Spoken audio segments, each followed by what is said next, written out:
It's the Hoosier Sophisticate Show. Question all the things that you know.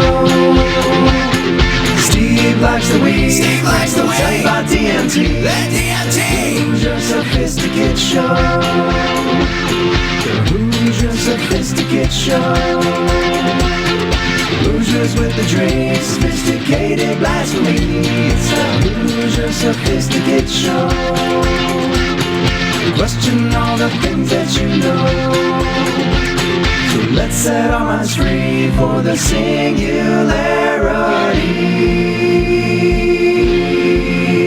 It's the Hoosier Sophisticate Show. The Hoosier Sophisticate Show.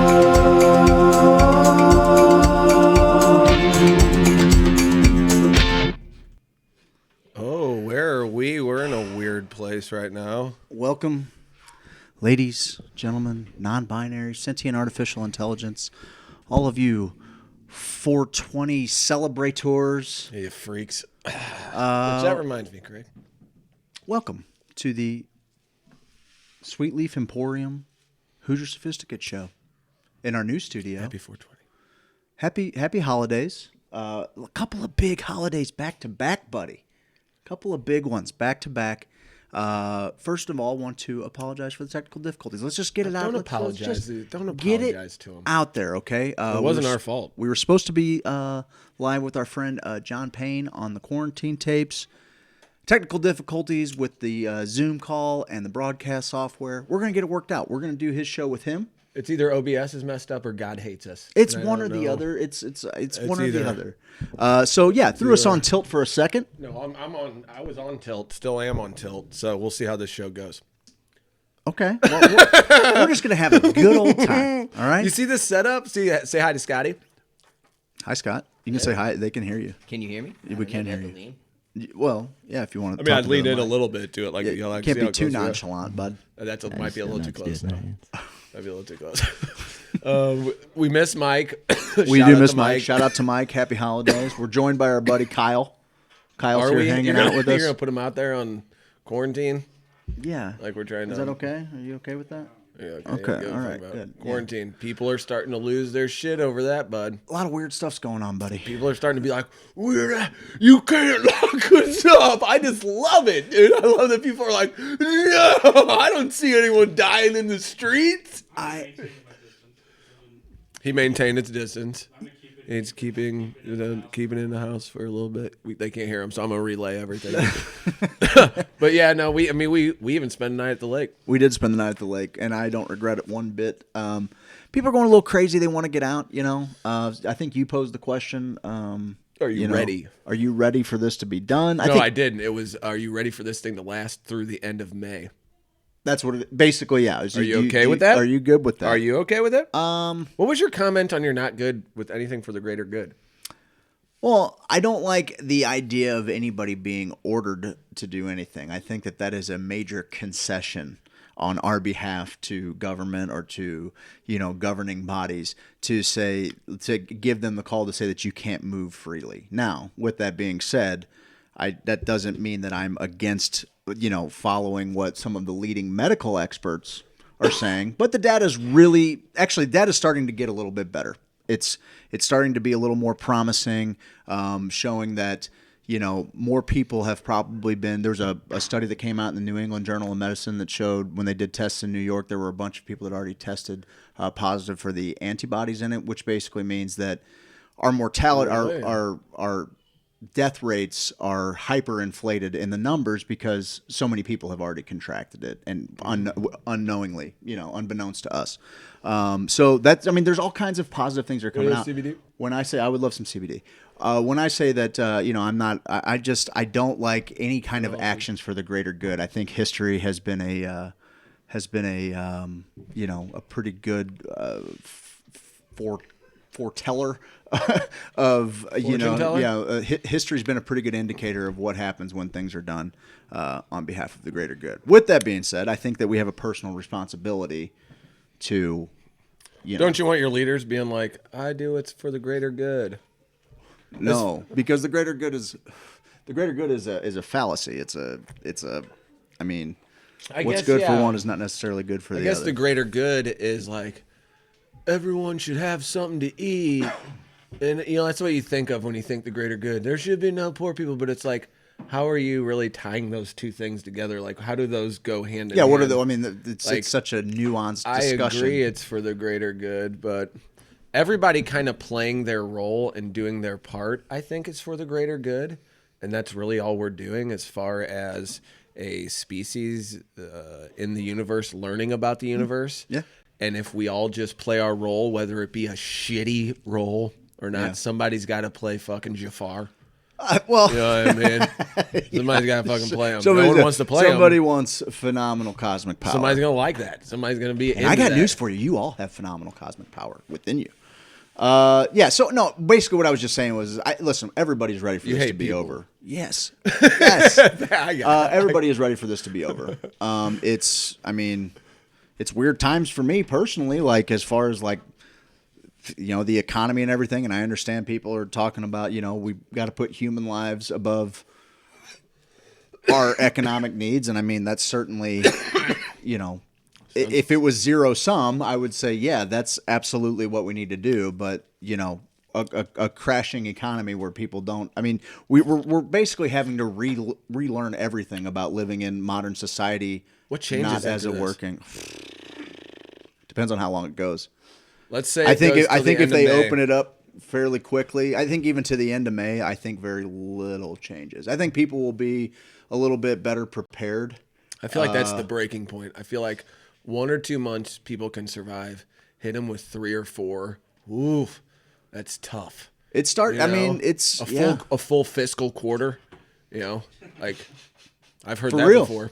Well, for real. I mean, I no doubt. Yeah. That'll crush you. 3 months is. I mean, most people. I mean, People giggled I don't want to say when I most said people, fiscal but quarter there's- like I'm some sort of asshole who doesn't know. I didn't what, giggle.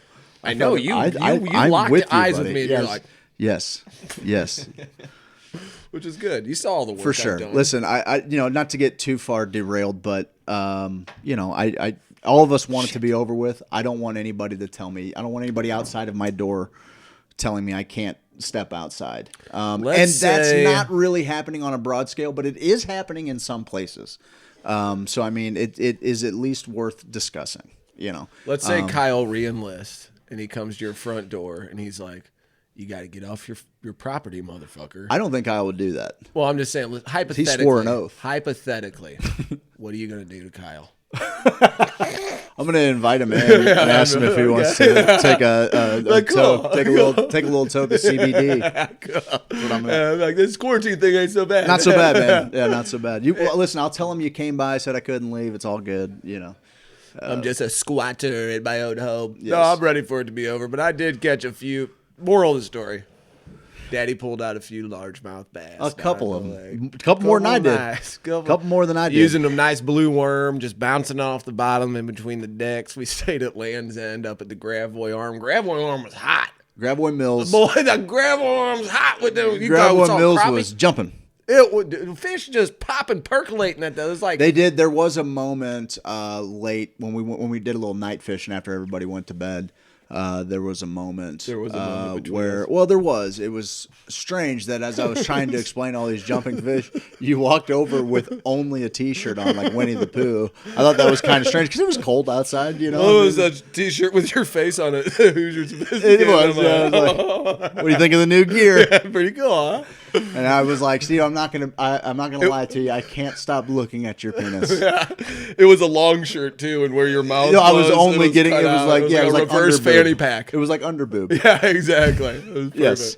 Yeah. So, but they were taunting me out there. We decided we were going to fish deep for some catfish, and then all of a sudden they were just jumping on top of the water like a damn bunch of synchronized swimmers. Man, So then I was going to catfish- switch over to a little top water. Nothing. Man, Nothing, man. Can you fish top water at night? I've never. I don't heard think that. you can, but they were jumping all over the place. I No, felt like the I got to get in. mayflies. It's the mayfly. I saw mayflies when we were out at the other spot. Old Tommy Lucido, God bless his little heart. Having him going out to his land was awesome. amazing. It was awesome. Shout out to him. That was fantastic. I can't wait to how'd you- spend a little extra time out there. How'd you do getting up that gravel hill though? I needed to get that run and start for sure. Did you back up it? backed up it like it was and just pushed. dude. That was the play. It was the play. That was the play. Look oh, at we need this. volume. We need to hit the volume. Hit Hey, the volume hey on Scott, on the remote control there. Hit just the TV volume. remote. Just hit the volume button there, bud. There you go. There we go. We're back. See, I remember Or James earlier, Carlton State remember Farm. earlier I go, I need to change the screensaver Yeah, it's all on right, there. bud. It's okay. Listen. Is We're gonna it? have some fun tonight. Let's Is talk it? to these people about what we're gonna do tonight. Okay. We're gonna you brought up something kind of fun. A 420, a 420 theme, if you will. We're gonna talk about our favorite albums to listen to when medicating. Yes, we are. We're gonna talk about our got favorite 'em. maybe stoner comedies or movies to Just flip movies. on. Movies Just to movies. flip on when Yeah. you're ripped. when you're smoking. Let's hear what you guys got to say. Oh, I'll switch us to the chat. I got chat. here. We still have chat, guys. Oh, look at We this. still have that. How about hey Scotty, can you read us some of those? Starting from the bottom. Can you read us some of those? Now we're here. So we got a little happy 420, everyone, from Drew Kennedy. What's up, buddy? Let's see. How do I get that job? I have no idea what you're talking about, so this is not the actual bottom. Yeah, just read them. You don't have All to right, cool. comment. So we got a bunch of happy 420s, homies. Matt Neal. We got Missy with I'm going to need to hear more of this story. This is definitely the first time I'm hearing this. None of this makes sense, and we need more.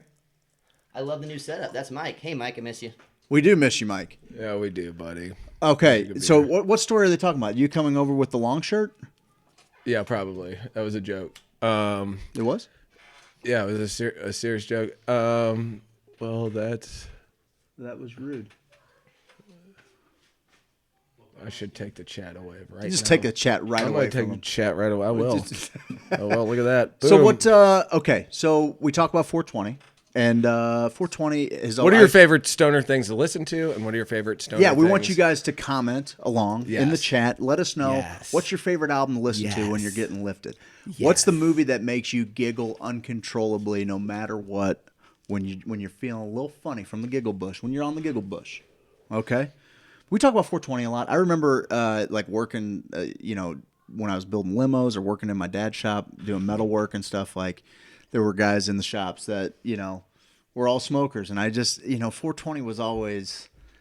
It's like it was still kind of, the internet wasn't too big, right? So like it was still kind of a thing that like only the fucking stoners were in on. You know what I mean? It's like, hey, happy holidays, bro. We got Zeppelin, Fear and Loathing.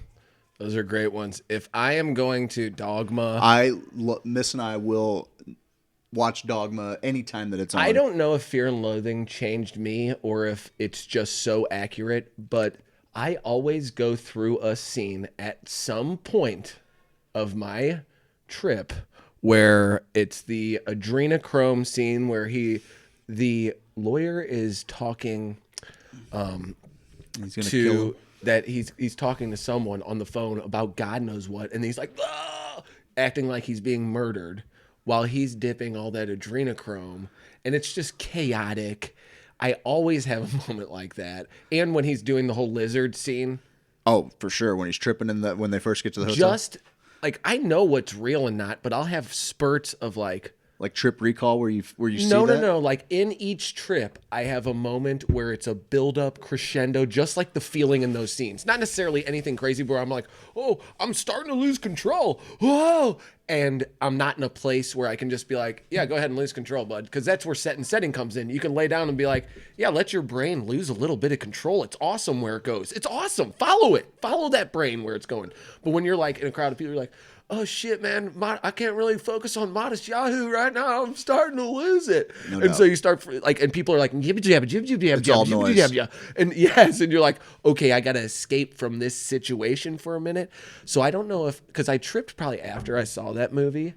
And I don't know if the movie had an effect on me or if each one of my trips is just kind of has a little chaotic, because I'm kind of sometimes I'll get going and I'll be a little bit chaotic.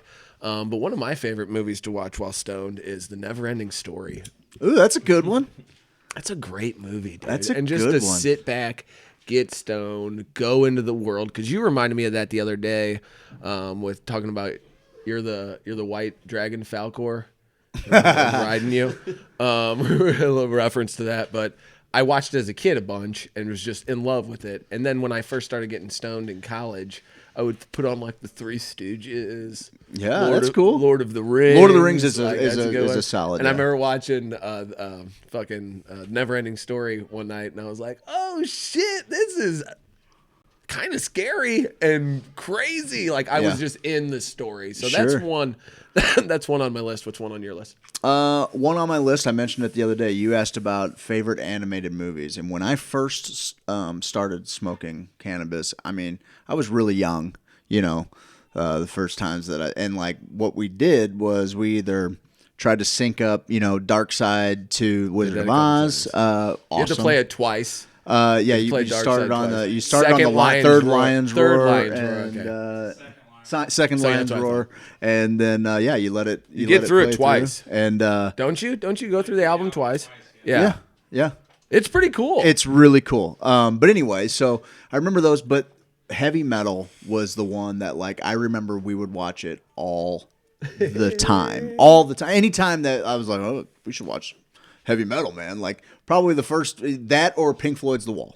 I've watched never The seen Wall. heavy metal.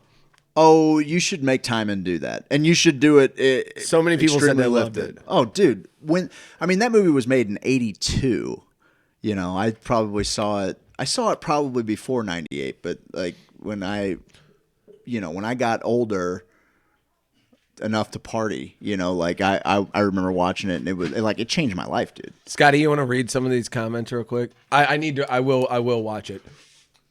Let's see. I'll pull it on my phone too.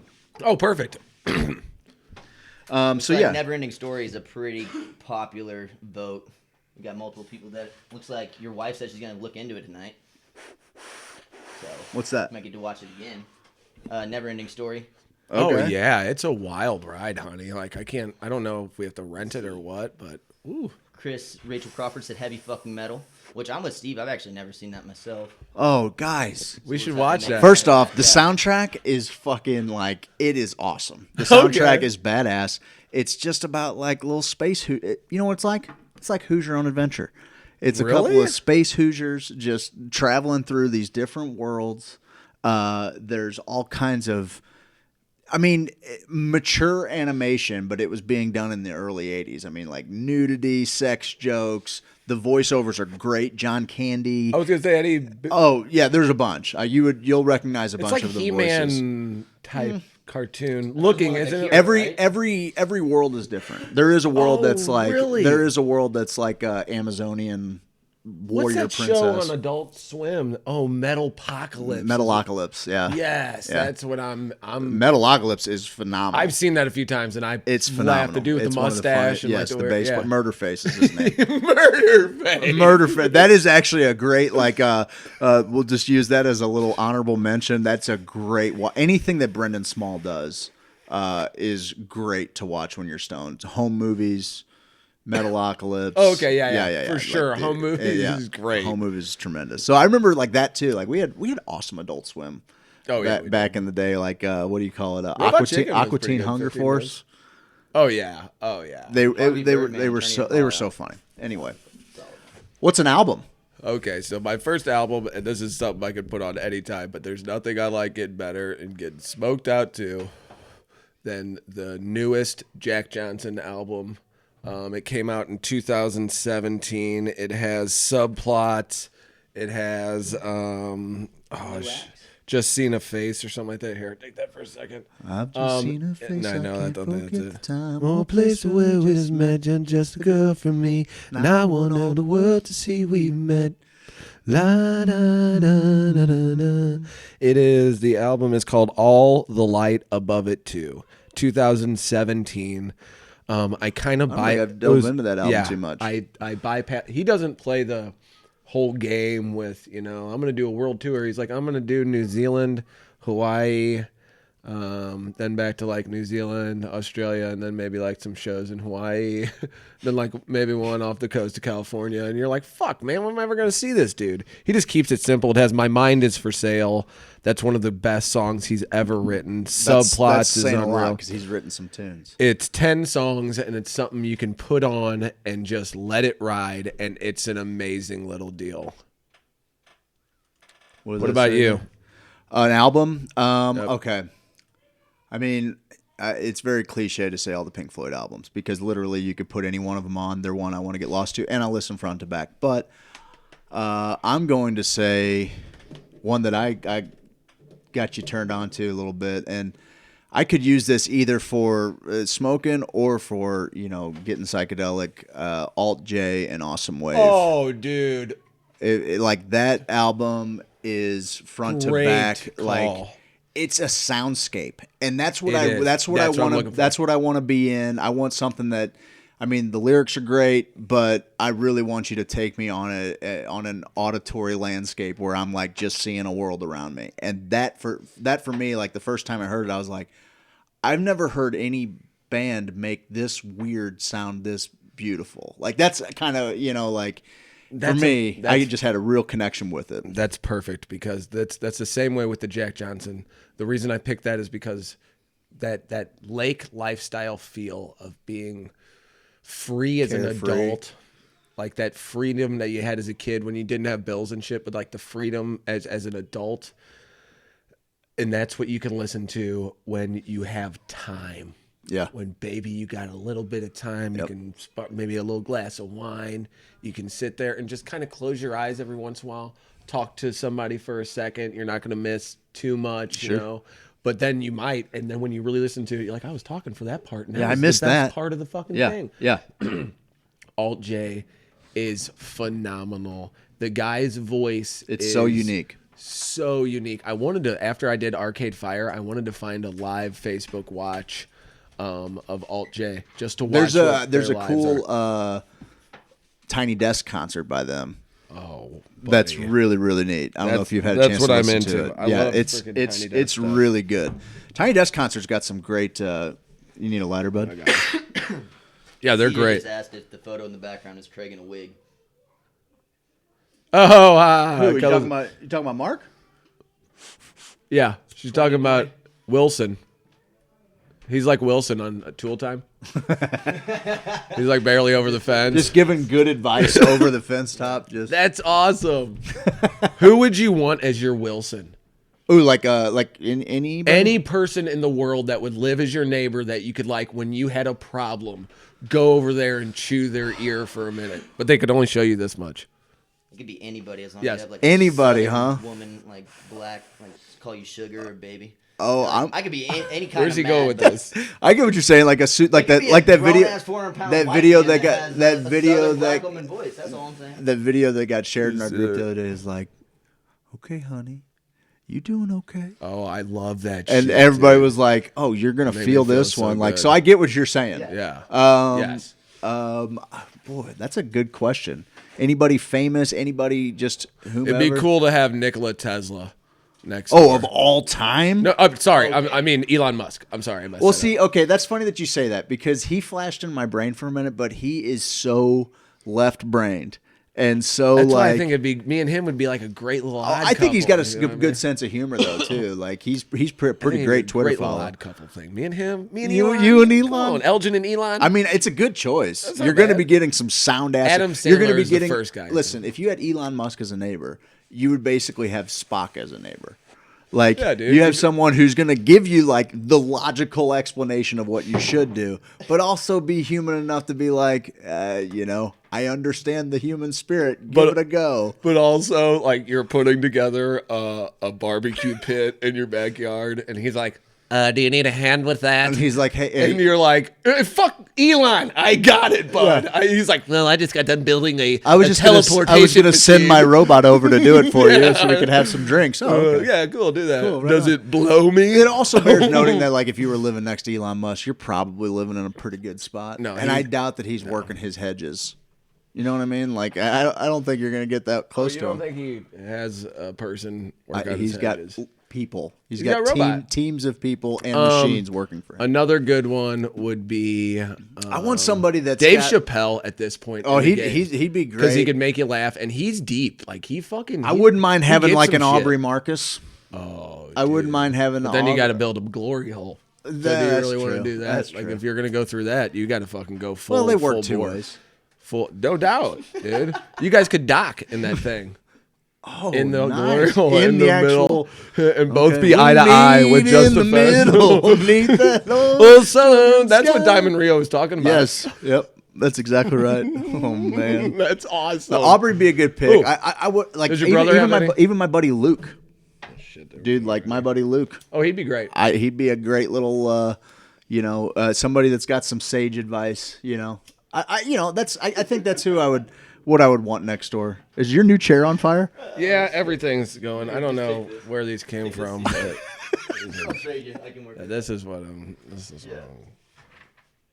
I'll get to it. Yeah. Okay. I'll get to it. You all right? I'm great, Scott. What do you got for an album or a movie? Yeah. What's an album you like to Ooh, an album. listen to when you're swifty? Oh. Not when you're when you're getting lifted. I like Revolution a lot. That's a good call. You got me on them I dig years ago. Revolution's I great. like older Dirty Heads. I didn't like their newer Yeah. album too much. Cabin by the Sea was a fun little. That reminds me of like the summer of 13 or 12, probably. Like we were listening to that a lot. Yeah, when we were just painting my walls. And that's Scotty too. We But can. I also just get down to some old classical. Oh, dude, I've been loving 107.3. 107.3, dude. On It's the way so home good. is my jam. And I'm it not plays. done with the day. I've had a long day, but it's just like, all right, hey, it's over. It's done with. Dude, I got super into like just revisiting the whole Mozart thing because they mentioned Mozart in Dave Chappelle's Mark Twain thing. So I really wanted to see what was Mozart. I remember the movie, and I loved the movie. A little hard for me to get over. That was the guy from Animal House playing him, but I was like, okay, get past that, because the guy from Yeah. But Salieri is one of the greatest characters and stories that has ever really had an impact on me of all time, because he is someone who knows music, knows composition, knows how artists should bring this art and compose, and it's the most popular thing in the world at this point. And he's there at that first party looking for who Mozart is. And he sees this jackass making out with chicks and running around and missing not acting uncouth, if you will.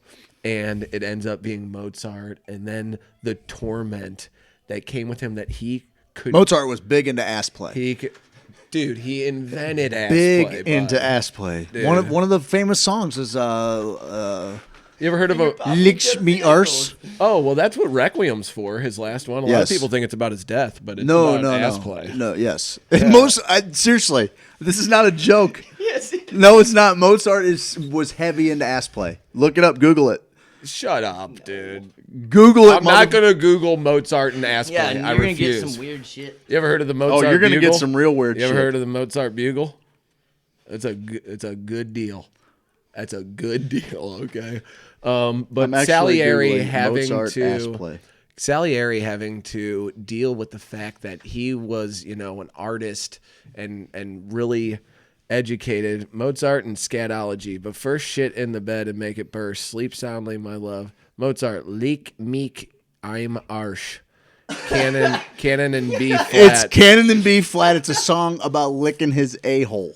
Good for him. I wasn't kidding. He was right. Well, if anyone's gonna know Mozart wrote a scat Listen, opera, it's you. it's passed through the German mycelial network. I know. It's actually a I kraut know. network. It's a fermenting cabbage network that's Oh, been no. going on for like millennia. Millennia. I can smell it. Yeah. So Mozart, Salieri, that whole thing. So Revolution is a great call.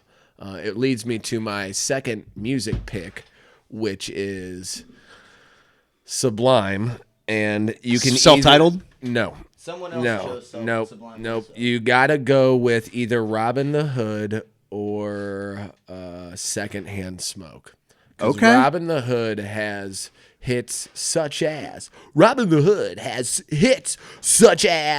A Pool Shark, Greatest Hits, Saw Red, the acoustic version of Pool Shark, STP, Boss DJ, Mary, Don't Push. Come on, that's something you can Yeah. just put on, dude. Yeah. It's something you can put on, dude. And the other one's called Secondhand Smoke, for the love of God. Yeah. Doing Time, Don't Push, Slow Ride. Had a Dat is one of the greatest songs of all time, and Had a Dat. No one ever says had a dat for Sublime. It's great. yeah. Bad Fish, Trenchtown Rock, Drunk Driving, Saw Red, Superstar, Punani, April 29, 99. Come on, man. What more do you want? A lot of them Self-Titled are like had a lot of that. They all have the same songs. That's what's kind of funny. And I felt like Self-Titled was just kind of it was a greatest hits of a band in its prime doing unbelievable covers of other great songs. Yeah. But, I mean, I'm here for it. Sublime Self-Titled is That's an one album, you do with your friends, though. I feel like that's Yes. one, like Revolution, like you get No your doubt. friends together, smoke, doubt. go to a concert, like everybody's Yep. kind of dancing, having a good time, no doubt. I mean, dude, it was the Bad Fish concert at Pops. Like as Your soon face as was soon as my face was balding. all fucking slacked out. But as soon as as soon as that music started, though, the entire place just erupted and everybody was just dancing in tune. That was that for me was like every summer. The sound of summer is sublime to me. Self-Titled. It's the album that I never tire. Like if it's on, I'm listening to it. It's matter of fact, like Mrs. Carr's got a hard drive in it. It's had the same 14 Sublime songs in it, among like whatever 90 other songs on there. But we're always listening to Sublime, and I rarely ever do I skip through it. Doom, doom, doom, doom, doom, doom, doom. Like it's just like there's some certain shit that just like touches your soul hole, and that's it. That's it for me. That's what it does to me. Like I can put that on, and I can have myself a damn fine time, and I can drive to it. Except you got to be careful because I'll be going about. You get a little heavy 68 foot. before I know it. Get a little heavy Whoa, foot. dude. slow down. 68, bro. You're insane, man.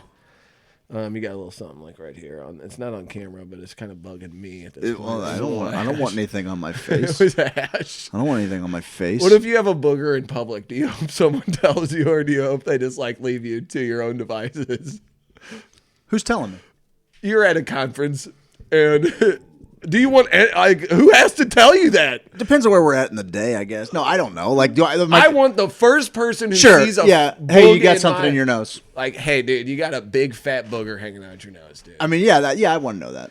I wouldn't even care if they were like, hey, you dirty, filthy, greasy animal, get a handkerchief. You're the worst.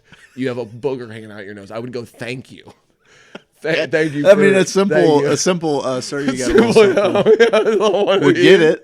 I know, but I'm just saying I wouldn't be You mad just at want him. him to really berate you. I wouldn't be mad at him, and I'd probably be hard afterwards. So I don't know. What's your favorite one to listen to? Rachel used to love getting faded as fucking listening to Sarah McLachlan. Get the fuck out. Oh, Janet with a great call. Janet with a great call.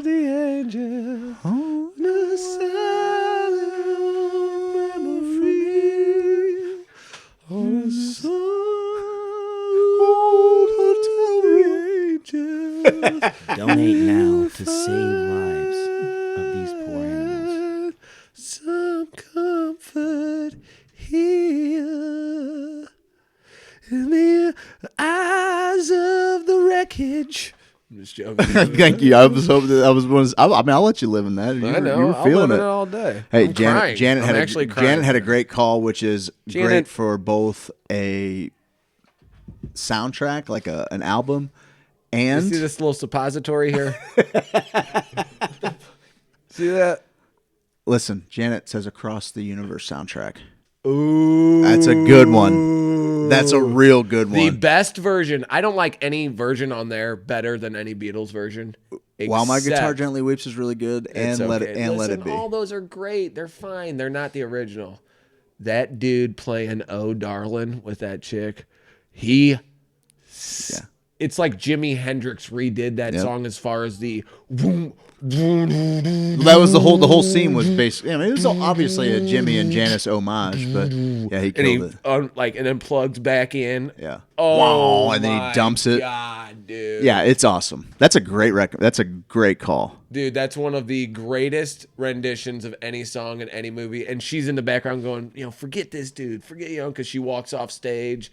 It's great, dude. If you haven't, just YouTube that part. And if you like that song, that's what awesome. the Beatles are missing. They didn't have that. They just have like, and they got, it's not as heavy as They it got a is in little that. crunchy in some songs, but yeah, nothing like that. That wasn't really that wasn't George's jam. You know what it was? Jaya Guru Deva. Om. What you got? I'm just going through the deals here. Missy likes Nora Jones on Smoke, which that's a good call. Oh, you gotta love. That's a good Nora call. Jones. That's on a real that. good call. You gotta love Nora Jones on that. Missy would choose to be neighbors with Frankie from Grace and Frankie. Now I do need a lighter. How did I lose it already? Sublime. I've only been that sitting suppository here, will haven't make I? you loose. I This promise doesn't you, make any Tiffany sense. Jones, that it's not the suppository. I like to listen to Tiffany Jones. Tiffany Jones. That's all I listen to. So My favorite song is Longhorn Steer for Breakfast. Oh, that's a good one. That's a real good tune. A little embarrassing.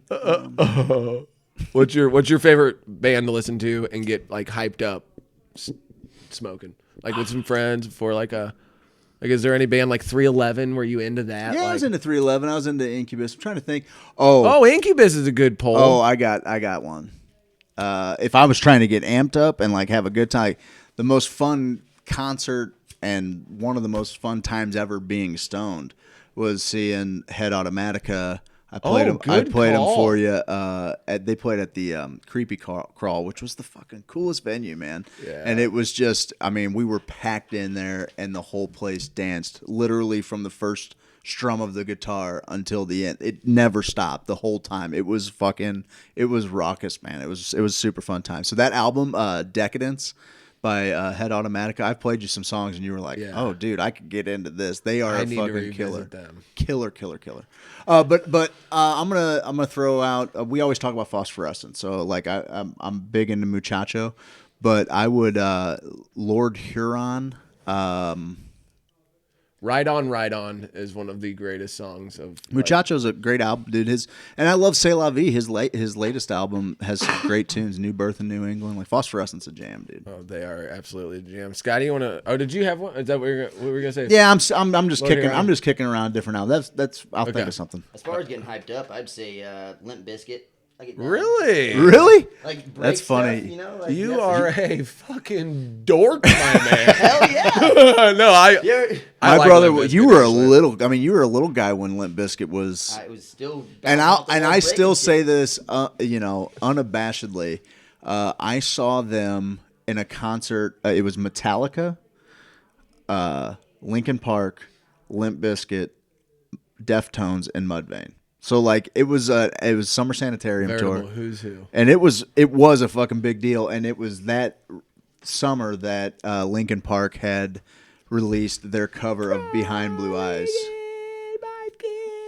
Yeah, No, Linkin Park didn't do Behind Blue Eyes. No, Limp Bizkit did. That's Yeah. what I'm saying. It was Oh, I that thought you summer. said So Linkin when they Park. did, it was at the Jones Dome. So like he was on stage. Next thing you know, like everything kind of goes dark or whatever, and he's up in the rafters behind, and it starts out the beginning of Behind Blue Eyes, and nobody had heard Limp Bizkit, dude. I'm like, Oh, that was a great. and it was version. actually a really good cover, and I was like, oh shit, this turned into like The Who is my not shit. a lame concert because I was there for everybody else. In I'm my like, oh, circles, Limp it was Bizkit, like whatever. if you like Limp Bizkit, it's like Totally. get out of here. Oh, it's F-word. it's Hoosier And you're like, music. well, okay, sorry, I just like whatever music I want to like. I don't hate Nickelback. Nickelback wrote great songs. That's why. I don't hate them. The problem is that you could lay them all over the top of one another, and it would just sound like the same song because Look at this photograph. it's just the same chord progression. Have It's you the same ever seen everything. The greatest GIF or little video clip of all time is The photograph Look at that- this graph. It's just a graph.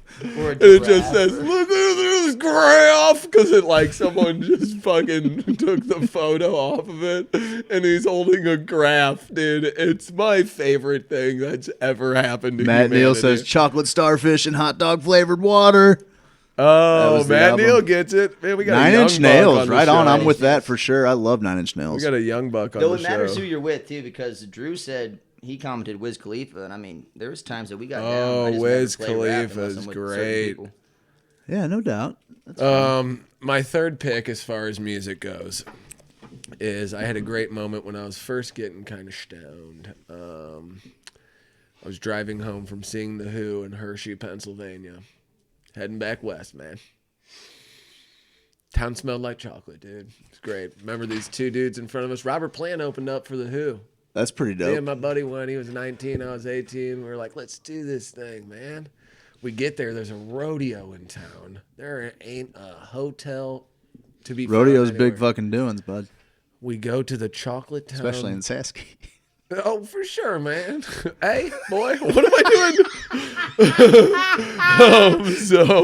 doing? So we stay to the Chocolate Town Motel, and we're at like the innkeeper, and we're like, hey, we have no place to stay. There's a rodeo. They're like, yeah, we know. We've been booked up. And they're like, we do have one room. It's our back room behind the lobby here.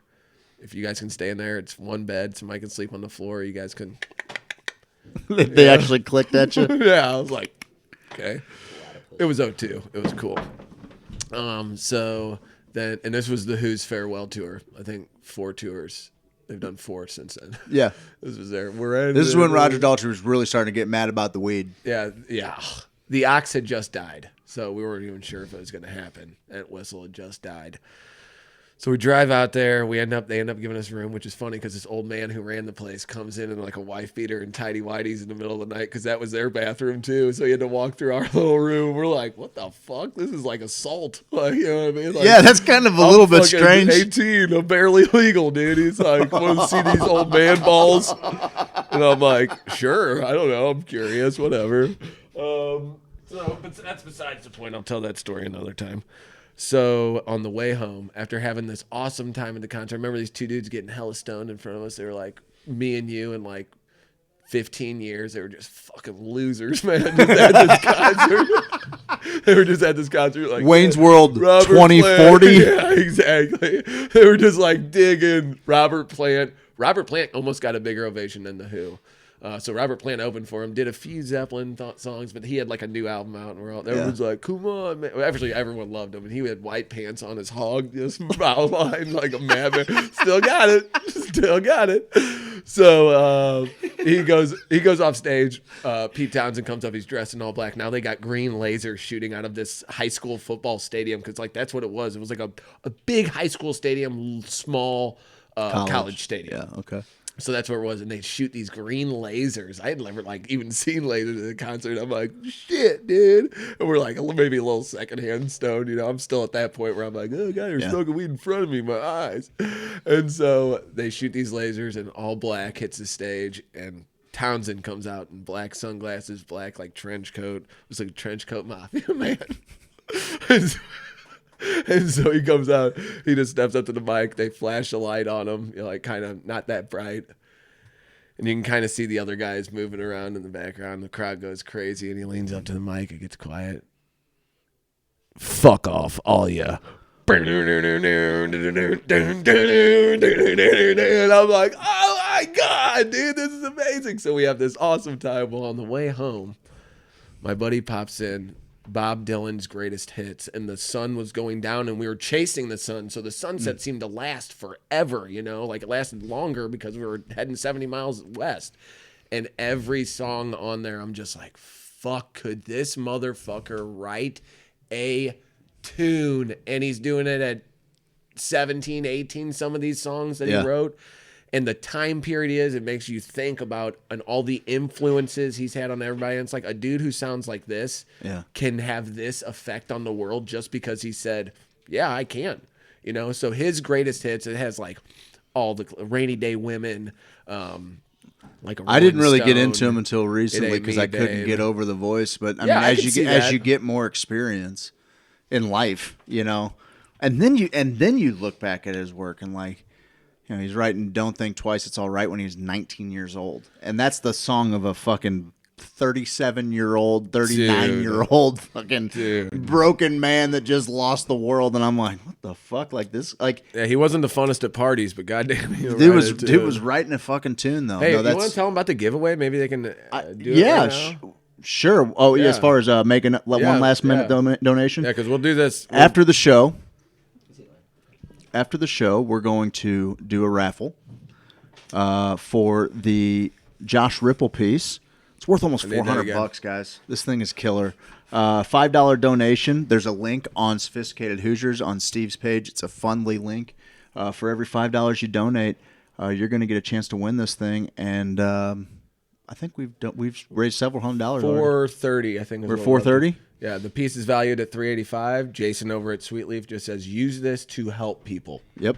That's what he's done for us. He just says, use this to help people. Do you think he can raise money to help people with this? Because we raised $1,500 for Aubrey, maybe even more considering like no doubt what the South Side, Spanish Society Outreach did, Brian and Jennifer Barra, like no doubt. The 2 last Hoosiers of the year, what they did for Aubrey, like in which we need to keep doing.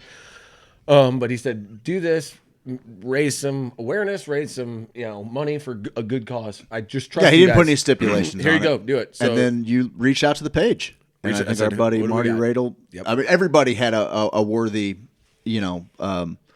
charity to Now give I to. know Like our next one. that's the deal. Is like if we can continue doing this, and it's nice to kind of jump out of our lane every now and then. It's still our lane because we're trying to give back to the community, but maybe just kind of expand our scope a little bit to things that maybe we are not. Totally.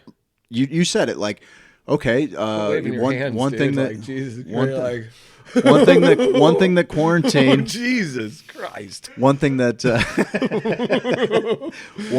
like quarantine gave a lot of people in the beginning was time to find out some news that was out there, and I'm putting you on the news. we were putting people on the news. No, but I mean, dude, you talked about I'm putting you on the news. Attacking it from the adoption angle to help people that are trying to place foster kids, into stable homes. That is such a key thing for us to be doing. Oh, no doubt, dude. Like we were talking about child sex trafficking. So many of them come from that world. It's some of the most horrendous things. I know, kind of. It's tough to talk about. Came to our attention a few weeks ago, and we're like, okay, let's separate what we don't know to be true, and let's speculation talk about, and what's actually been kind of proven. Yeah, and let's see where we're at. Let's at that see point. where we're at from there. And it's still fucked. From what I can separate and ascertain, the most horrific part of it is true in some capacity. So, who's responsible? Whatever. I don't know. All I know is I want to help. Yes, exactly. And this is the way to help, because they were even saying a lot of these kids at school is their one place to go and get food and get away from the shitty situation they're in. And now they're like, well, school's over for the year. It's like, oh, fucking tight. Yeah, cool. Tight. I guess I'll stay home with these fucking knuckleheads. Yeah. Like, oh my God, dude. So this is a way of and we have foster parents in the group. I mean, no doubt. We've had people just their heart, dude. Their heart goes out to another human kid who can't fucking take care of themselves. Those are dude. You can always look at an adult and be like, I need to take care of you. But really, you're like, oh, I don't really need to take care of you. Take care of yourself a little bit, because you need to try to help them talking take to care me of about themselves. This fucking thing. Oh, sorry. Sorry, Omega. I know, dude. We shouldn't have talked about it. How many times were we like, guys, why didn't you let us know? Get in the comments. Jesus What's going on Lord. here? This is a way for us to donate to something that wasn't necessarily on our radar. Yes. But it is absolutely in line with what we think can create a better world for the next generation. And that's at the bottom. I don't want this at the bottom of everything. At the bottom of everything, like that's what it's all about. I'm trying to make the world better tomorrow. I'm trying to do that without a gun to my head, right? Like we're doing this. We're doing this because it feels good. You used to always say that. It's like when I first met you, you were really on this kick about how giving is like the most selfish thing in the world. Yeah. Because it makes you feel so good, and right? Selfish shit should make you feel good. You know what I mean? Like, motherfucker. And it's a great, using this. I've talked to my kids about child sex trafficking. You know what I mean? And it's been a great lesson because they've listened. Yeah, they don't run too far from you. Like they don't take too much slack out of the leash. Oh, I know. Yep, I'll tell them. Remember, parents used to be like, "Hey, we'll leave you off at the adoption center or whatever they used to call those things, orphanage back in the day." Remember that? They're like in the 30s. My grandpa, that's what happened to him. His his mom was a hooker, which I'm all whatever. That's a whole nother issue with the sex trafficking and women who are just trying to sell their They're Sex bush. workers. Yeah, for some money. I'm just saying there's a difference between that. We'll touch on that later. I'm just saying that happened in my family. I don't want to get into it tonight, but I'm just saying my kids are listening better. So if you just have to have that talk with them. I was like, we're raising money for sex trafficking. And they're like, what's that? And I'm like, here's the deal. I broke it down for them. Damn it. The 4-year-old took it better than the 10-year-old. Phrasing, dude. Phrasing. Oh, Jesus. Sorry. Jesus. Archer. Can we abandon ship? Yes, we can. I've made my point that I will go. I'll go there. I've made my point. Let's read some comments. Please. Please let's do anything. Scott, can you read some comments? I don't know. How long have we been doing this thing? Forever? Yeah. We need to go to a commercial. Okay. Let's see. About 50 minutes in. Oh, really? James Thomas said he's watched Snoop Dogg right before Tool was really awesome. Oh, nice. I saw Snoop Dogg in Corn in Kansas City, That's Bonner a weird Springs. mix. But you just saw Snoop Oh, Dogg. and Lincoln Park. You just saw Snoop Dogg eating a ear of corn at a restaurant. That's all it was. Yeah. In Lincoln Park. In Lincoln Park, Yeah, Chicago. that's all it was. That's all it was. That's pretty cool. That's awesome. Another album? Let's see. I don't know about. I He's don't know going to where it read some went, but, comments. Can he Jennifer not Vera- read? No, I'm illiterate. This has been way too long of a holiday. Josh saw a bobcat in their yard earlier, apparently. Oh, sweet, dude. So that's fun. Watching Craig and Steven smoke totally reminds me of Josh and I. I don't want any fucking more of that. That's true. So They've been around it. She's been around it enough. Sidney Jones says your mama's a hooker. Thank you. I saw two ducks, I think, kill a catfish and eat it in just innards only this weekend to build off the bobcat. Yeah, you did. You came all excited, but you were actually asking, do you think a bobcat could kill a deer? Okay, that's a great question for our audience. We'll get into it after All right, the yeah. Well, let's commercial take a break. poll. Do you before the commercial? Do you think a bobcat can kill a deer? Who wins in a fight, an alpha buck or an alpha A bobcat? big buck Whoa. who's in stag mode, baby. Or the biggest, baddest. Give me the biggest, baddest cat. bobcat. I'll take the cat. every Biggest, time. baddest bobcat in all town. Okay, and have them meet in the forest. I mean, Let's bucks fucking are do bad, this shit. dude, and they're big, but an apex cat. What's the biggest buck running? 260 in Texas? What are they running in Texas? What are they running in Texas? Okay, Missouri. What's the biggest buck ever? What's the biggest buck ever? World record buck. Here. Like let 'em- Can I I'm gonna read? look this up Can right you now. talk? I'm gonna. A 310? I think it was 310, 320, 330. Do you know? Are you talking? Go ahead. I'd let you.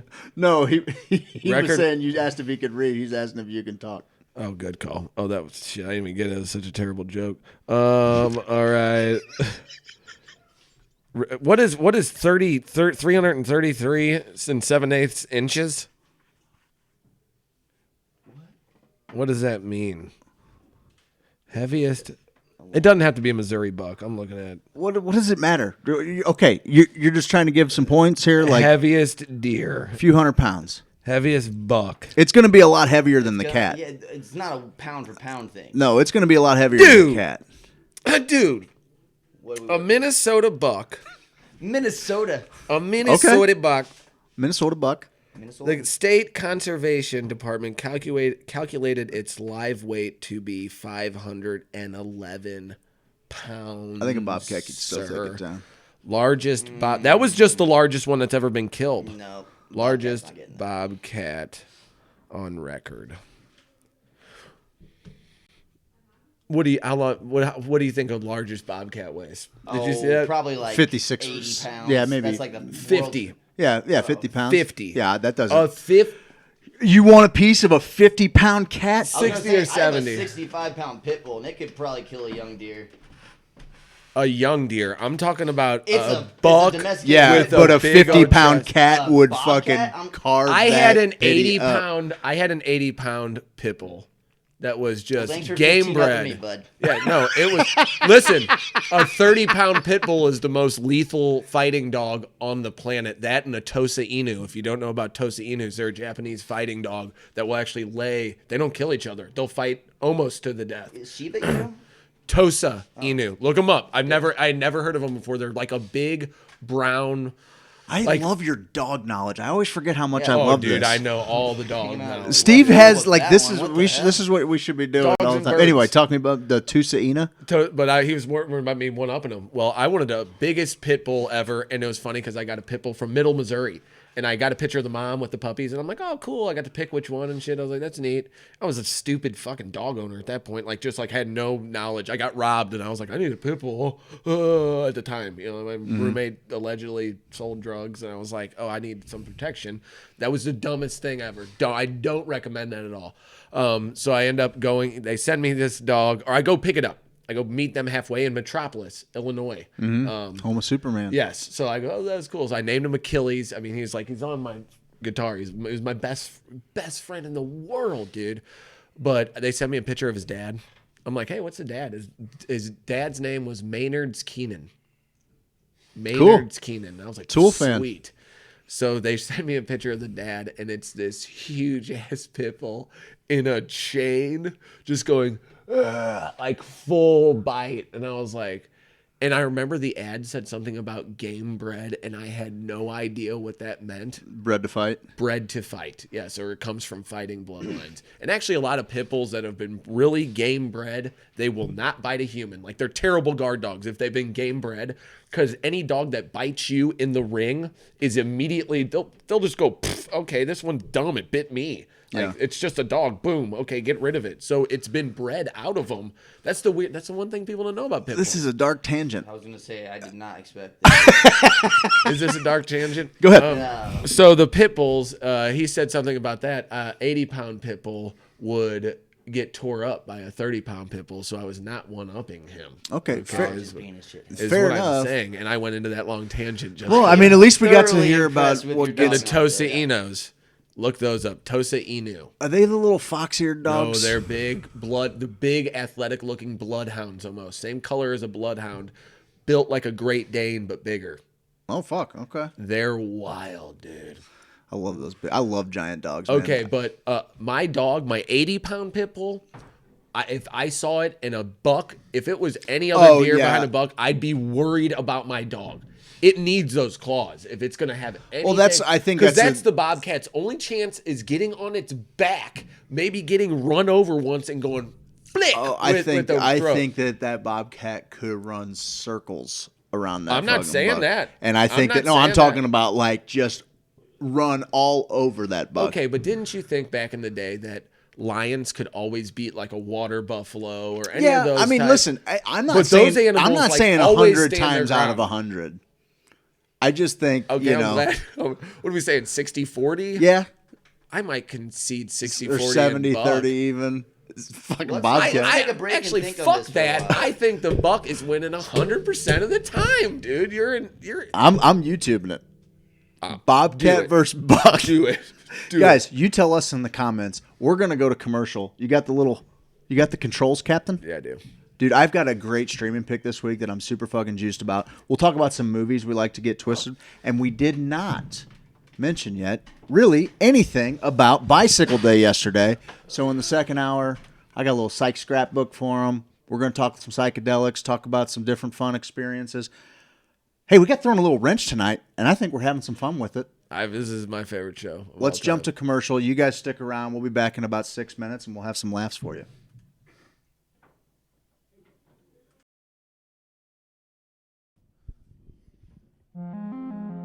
James Carlton Insurance 314-961-4800.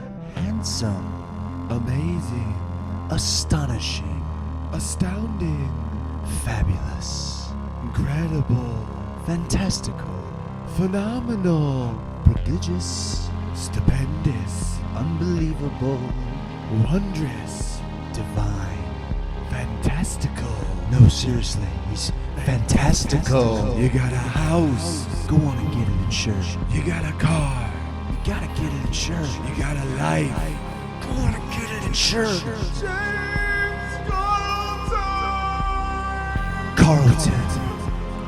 CarltonInsurance.net. Fantastical, stupendous, Do you take our insurance and are you cannabis friendly? Yeah. And they all said no. And then at that last phone call, that 8th phone call, I was like, do you know anybody that is? I'm desperate. I've called 7 other people. You're my 8th phone call. Yeah. At this point, I'm crying my eyes out. And this lady just felt bad for me and said, hold on, let me call you back in a few minutes. And they called me back and they said that they would take him, but under a certain amount of conditions. And the main condition was that if they felt that cannabis was not working for him, then they would take him from us and put him in and Child Protective Services, and then they would take the other 2 kids too. Oh. Because they were both underage. Then- and we would be charged with child endangerment. So they'd go to federal prison. Yeah, we would go to federal prison. So we said, bring it on.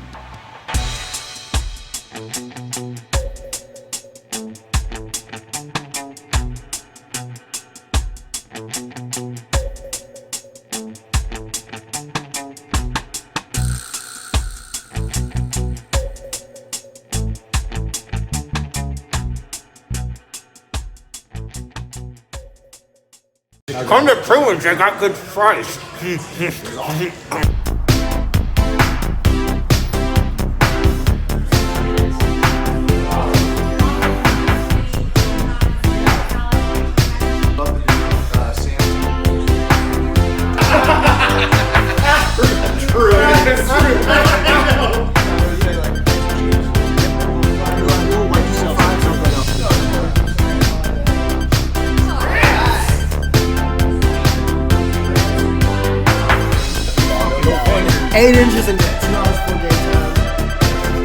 No, this is one of the best Cubans. I try a Cuban everywhere I go, and this is one of the best damn Cubans I've ever had.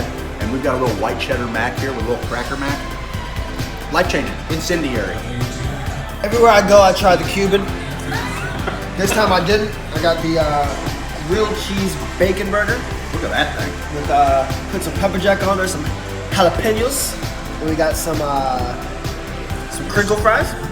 And all I can say is, oh baby, grow baby. As you can see, this was once a delicious plate of coconut scrimps, and I devoured it. And if I had to say, if I had to give a review real quick, I'd say it's an orgasmic feast of the senses. And I love meat.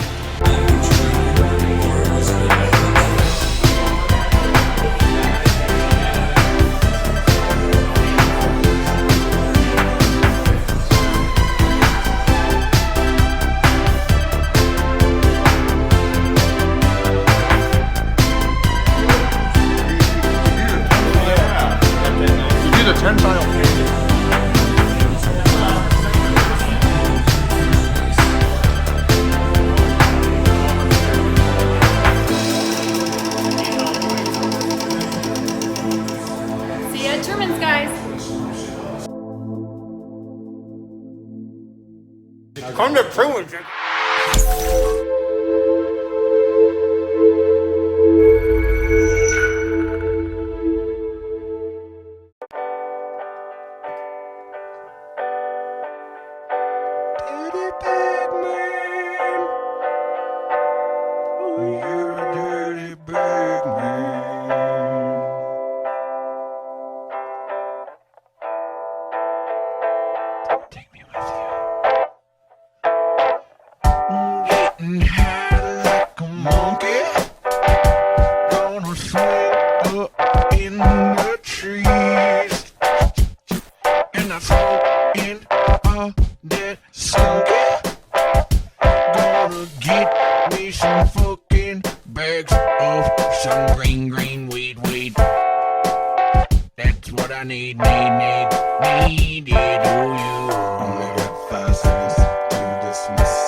Cincinnati, got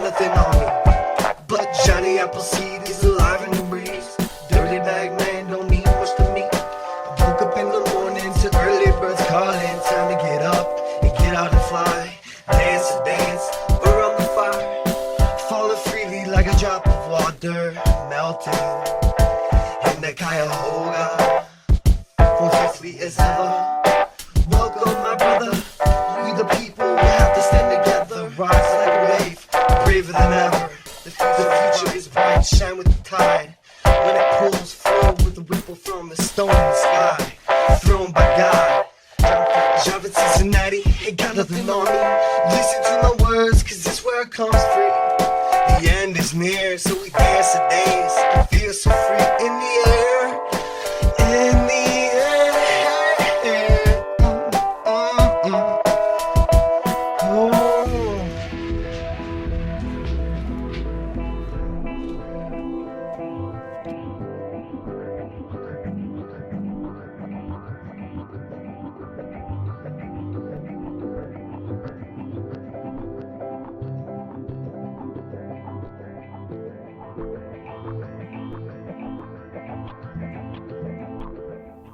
Hey boys and girls, I'm talking about native hemp extract.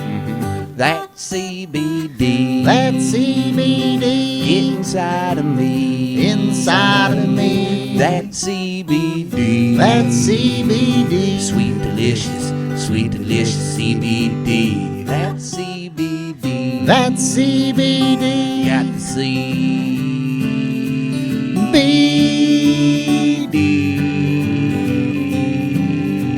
CBD, native hemp. That CBD, you can get it from me. I can.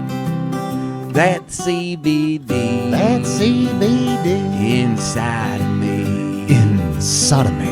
That CBD, inside of me. Inside of me. Inside of me. Inside of me. Inside of me. Inside of me. No, inside of me. Inside of me.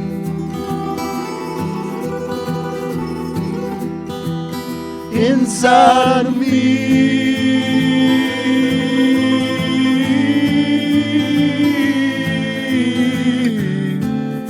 Native hemp extract.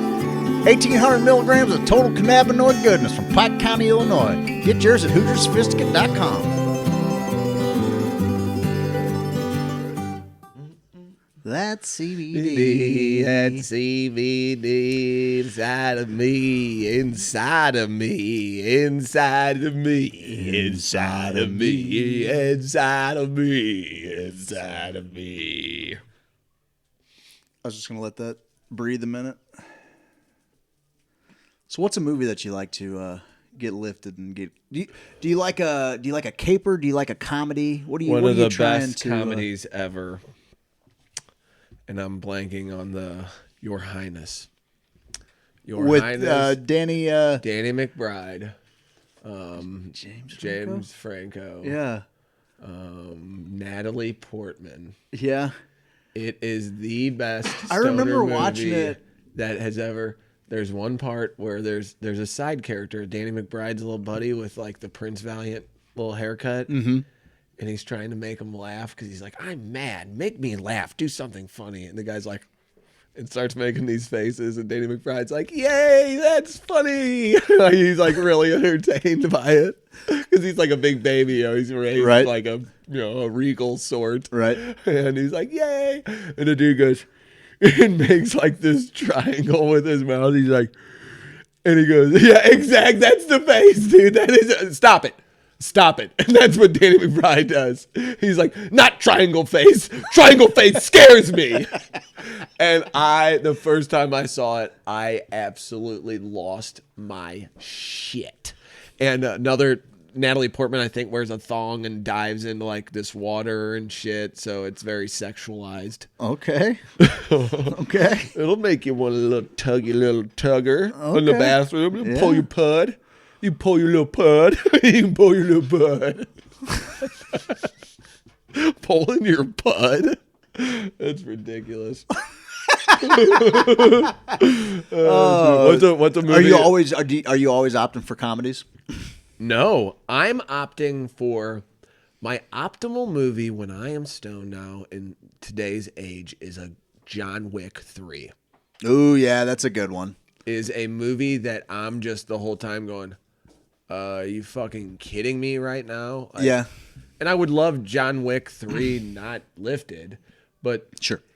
I appreciate the finer details of how he like never misses a shot, and seeing him actually. Oh, dude, go the through fight training, choreography is insane. Fight choreography is some of the best in the world. Yeah. And the best that's ever Those stunt been done. coordinators are they're fucking unbelievable. They really are, and I didn't realize that until I watched that Outside the Out of the Shadows. Shadows, yeah. And those guys were like, "Oh, we're second unit directors with all," and I was like, "Oh shit!" I Yeah, forget so they're that like running these whole scenes over there. Yeah, like the director's like, "I don't fucking know," unless Yeah. you're that fucking asshole who does Transformers. Then you're probably like, "More explosions, lens flare." yeah, exactly. So unless you're that guy, Bay, Michael Bay, I love Michael Bay. You know, I love.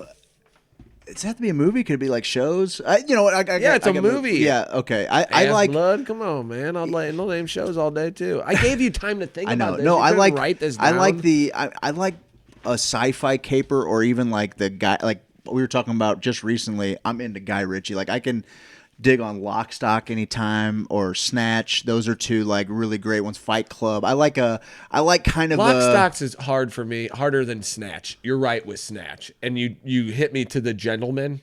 buddy. You were so on point with It's the so way you cool. described it, and just like how that movie is run and shot. Guy Ritchie just keeps getting better.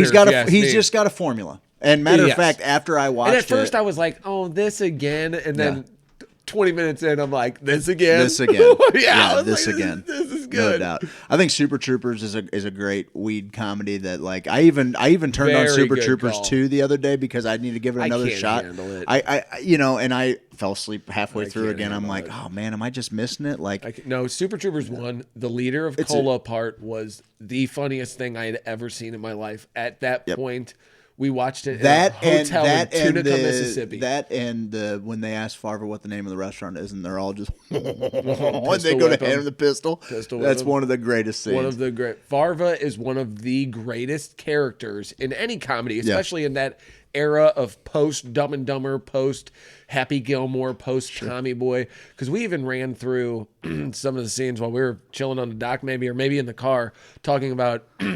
Tom has been revisiting, my buddy Tom has been revisiting like all the classic comedies, Tommy Boy, Ace Ventura, Dumb and Dumber. And those are the big boys. But then you had like Black Sheep. And I was like, dude, there were some really funny parts in Black Sheep. And There Black were. Sheep at the I need to time, revisit it. At the time, It was they were Tommy like, Boy it's 2. not Tommy Boy. Yeah. And they tried, like this Yeah. kid trying to live up to his dad, or like his brother, I think, is trying to run. Yeah, it was just a little too familiar to Tommy Boy to be another Chris But Farley movie. But Kill it was, Whitey. Oh, dude, hilarious. And when that stupid fucking cabin they have, Yes. and he's like, it hails, and he's like, "I'll take top bunk," because like David Spade's up there or whatever. Or Tommy or Chris Farley's up on, and David Spade's giving him shit about wanting top bunk, and then like a bat gets in there. And shit. It's a good. I need to revisit it. Yeah, for sure. But that that was a whole era Yeah. of comedies, and Super Troopers was that second wave that kind of came. sure. Beer Fest was in there Yeah, too. I always you know? felt like there were, a lot of the weed comedies were kind of on the outside of the mainstream for sure. I mean, there were obviously, like Half Baked. It's hilarious how that got made. Like it's the budget for that movie. It was dumb. Like it was dumb, but it was for just sure. it just held on to cannabis culture, which was great. It was like, hey, Cheech and Chong had this really great fucking formula that spoke Yeah. to this huge group of people. And just kind of carved out this space for him. So they're like, there's all like Harold and Kumar. I would call You a it Harold and stoner Kumar guy? Yes, I Me am. too. When I think am. about it, no. I but watched it. I watched it was it a on bunch the other day, and I laughed my ass off. That was for me though. Like the best thing about Harold and Kumar was Neil Patrick Harris's coming out party, because Neil Patrick Harris playing himself as just this total dirtball sleazebag. He was awesome. He was so funny in it. And dude, the scene where he stops to pee and Jamie Kennedy comes out and the dude's peeing in the bush, and Jamie Kennedy walks up all hammered, stands right next to him, and they're like out in the woods, like there's no pee anyway. Yeah. And he's like, "Do you have to stand there?" And he's like, "That's your bush, huh? Oh, dude. You the king of the forest?" I forgot the about first that. time I saw that scene, dude, I fell off the couch. I was laughing so hard. It was so funny to me. So yeah, And Harold as St. Kumar was Louisans, great. go ahead. I'm sorry, but as St. Louisans, we could understand a late night White Castle or Jack in the Box run. As a Springfieldian from St. Louis who didn't have a White Castle that I could go to, There you go. my buddies and I would absolutely drive to Eureka, which was the closest White Castle. Shit, what's that? 2 hours? It's the whole way. I mean, it's 2 hours, 2 hours and 25 minutes. Just because you got to get you some Whiteys, man. We didn't have Jack in the Box either, so like we would make a haul, grab a couple of crave cases and 40 tacos, and bring it back to a party with the guys. Like that's the jam. Your colon's gonna be thanking Oh, you for later. sure. It just clear the system out. Anyway, so yeah, I mean, I got into Harold Kumar's, but you know what? I can't miss for me, Kevin Smith movies. Even the dumb shit, I love it. Even the dumb shit, I never really love got it. into him too much. I respect him for what I just they are. I just think that, especially, I spent a lot of time hanging out in a comic store, like a gaming store and a comic store. So like that culture, Kevin Smith plays off of that culture so much, and there's so many inside jokes. And like the first time I watched Clerks, I mean Clerks I can watch anytime. I have a psychedelic experience with it that has me married to it, but I just feel like the first time I heard them, debating who the good guys really were, in Star Wars. And like I had never thought about Star Wars like for that as a kid. And sure. he's like, I mean, think about it. You got union contractors that are building the Death Star. Think about the innocent lives lost of just laborers that are trying, and I'm like, it was like I remember like it was the first time this dick joke movie made me just think, huh. Oh, yeah. That's a bit, that like it got me, and then hanging out more in the comic store, I realized that like dudes that are just super into comics and fiction and all of these different things, like they are so invested in it that they those are new ones. They are My dude, breaking down the nuance of these different universes created, and it's I would listen to dudes doing role playing games, D20 games. Like we're going to be doing with Hoosier on Adventure, and listening to the conversations that they would have take place in these they're brilliant fantasy worlds, like some of the most brilliant, intelligent people I've ever seen. And so like Kevin Smith for me, even like his night, an evening with Kevin Smith, like that is tremendous for me. But like, what's your go-to genre? Like if you're getting stoned, like if it's a movie you don't necessarily know, are you an action guy? Are you a horror? Like I don't mind getting a little stoned and watching horror. I like a funny Are you comedy. a comedy? You do? I like a funny comedy, or I like something that's real art? black mirror-y.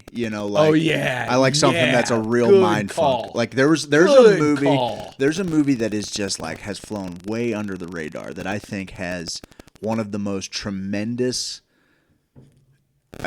endings, and like as far as a psychological thriller goes. It was a movie called Identity with John Cusack, and he's in this motel, and there's all of these murders that are happening, and he's trying to pinpoint who the murderer is at this deal. That movie was wild. An unbelievable. And I remember the first time I watched it, I was blitzkrieged, and I had to scoop my fucking face off the floor. I have to rewatch. You have to rewatch it. If you don't remember anything about it, that fucking movie is, and I haven't seen it in 10 years. I don't know how long it's been, but it was.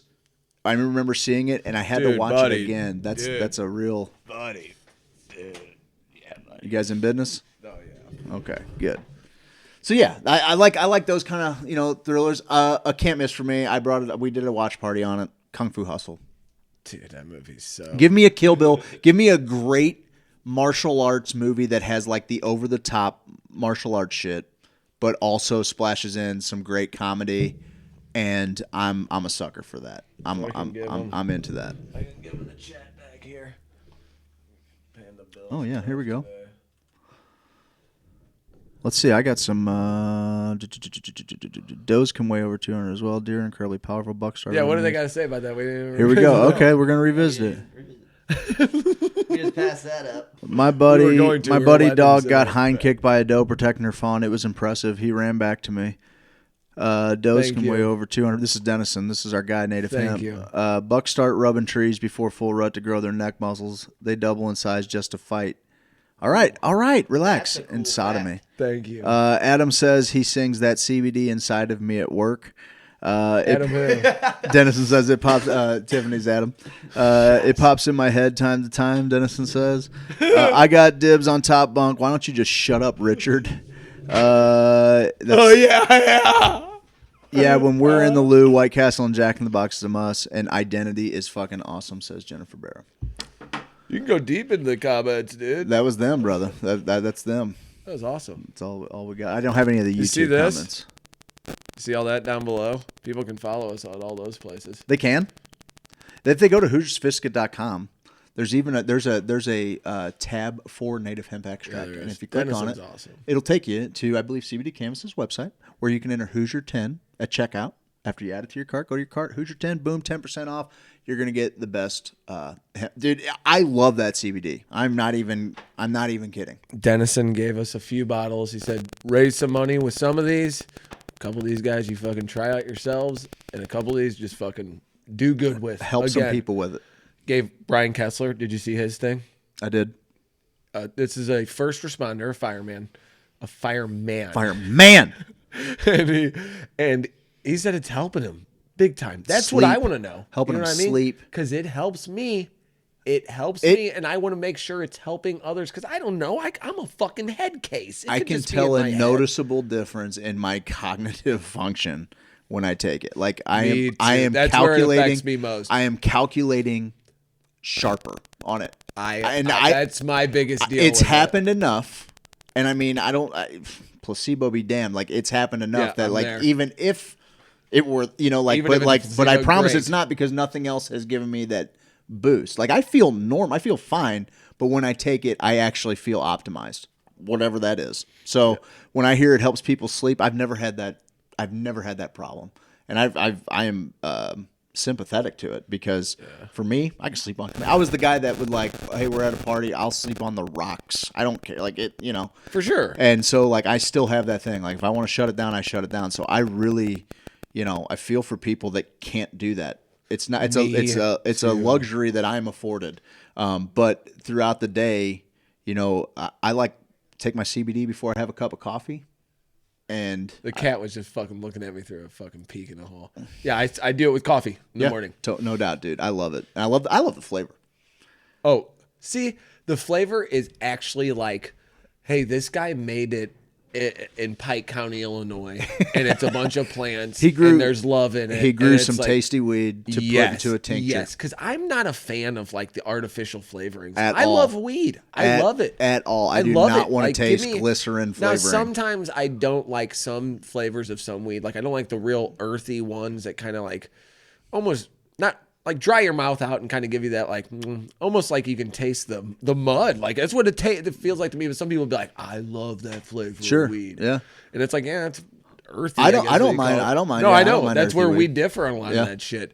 But the CBD, the way it tastes is so good. And birthday girl Kristen, a friend of ours. 420, happy birthday. Happy birthday to you. But she got a bottle. I said, here, try this. She took other Just had a baby? CBDs. Just had a baby. She said, well, I don't want to get into it, but she's got a whole fuck ton of issues, dude. And it's helping with all of them. It's taking care of every single one. Taking care of every single one. It's not a panacea, but it is. She said she's tried other ones because she's a close friend of all of us. Sure. That's where I want to be. I want to say, you've taken numerous other kinds.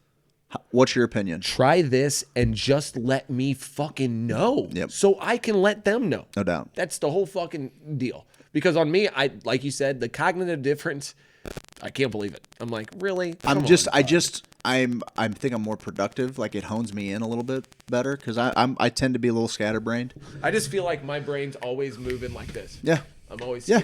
I agree, man. It's really a tremendous and it allows me to do that a lot better. And one of the things I think when we started this whole thing, like, okay, if we're gonna do sponsorships, how weird is that when we pass that? Like it goes from there to there. if we're gonna do sponsorships, we've always said like I just want to do something, I want to sell something or I want to pitch something that is not only creating a better life for me, but I do think will help my friends. I don't want to fucking sell swill. You know what I mean? I don't fucking Like, care at this point, dude.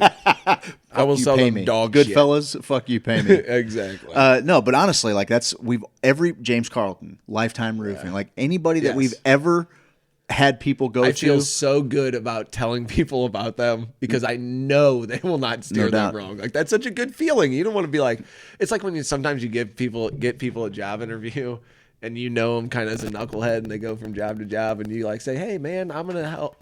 I'll put in a good word for you. And when you put in a good word, you're like, mate. And then you always got. You're always gotta kinda determined do to that a fuck little that bit. chair up. No, I'm not. That's just character. Okay. God damn it, it's really wedged in there. There it is. Hey, thinking of wow, he saved it. Oh, saved it. That is fucking super impressive. Man. But everybody we've ever turned anybody on to, when we've had parties wicked at Truman's, when we've had parties at Truman's, like the service has been top notch. There's been just the right amount of room for all of us to. Oh, get and there was together remember and that take it one to chick? She wasn't very good, and you got her fired on the spot. Yeah, That was amazing. yeah, that's the kind of power that Hoosiers wield over at Truman's that and was Sulak. amazing. I mean, I know Get she her outta was here. tired. She had worked a double shift, and she had just had twins and like all that. But you said, "Fuck all that." When the Hoosiers come in here, they demand the best service in town, whether you like it or That not. sounds exactly like me. That sounds just how you exactly are. like me. I'm super assertive in that regard. I'm sorry. You're a dominant. I'm sorry. Okay. You are a dominant male monkey motherfucker. Remember that from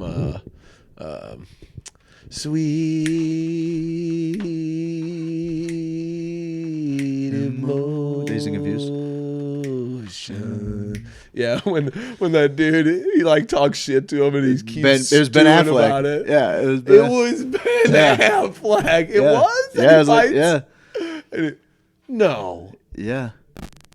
That he dumps paint on. Yeah, no, but that's not the guy that the.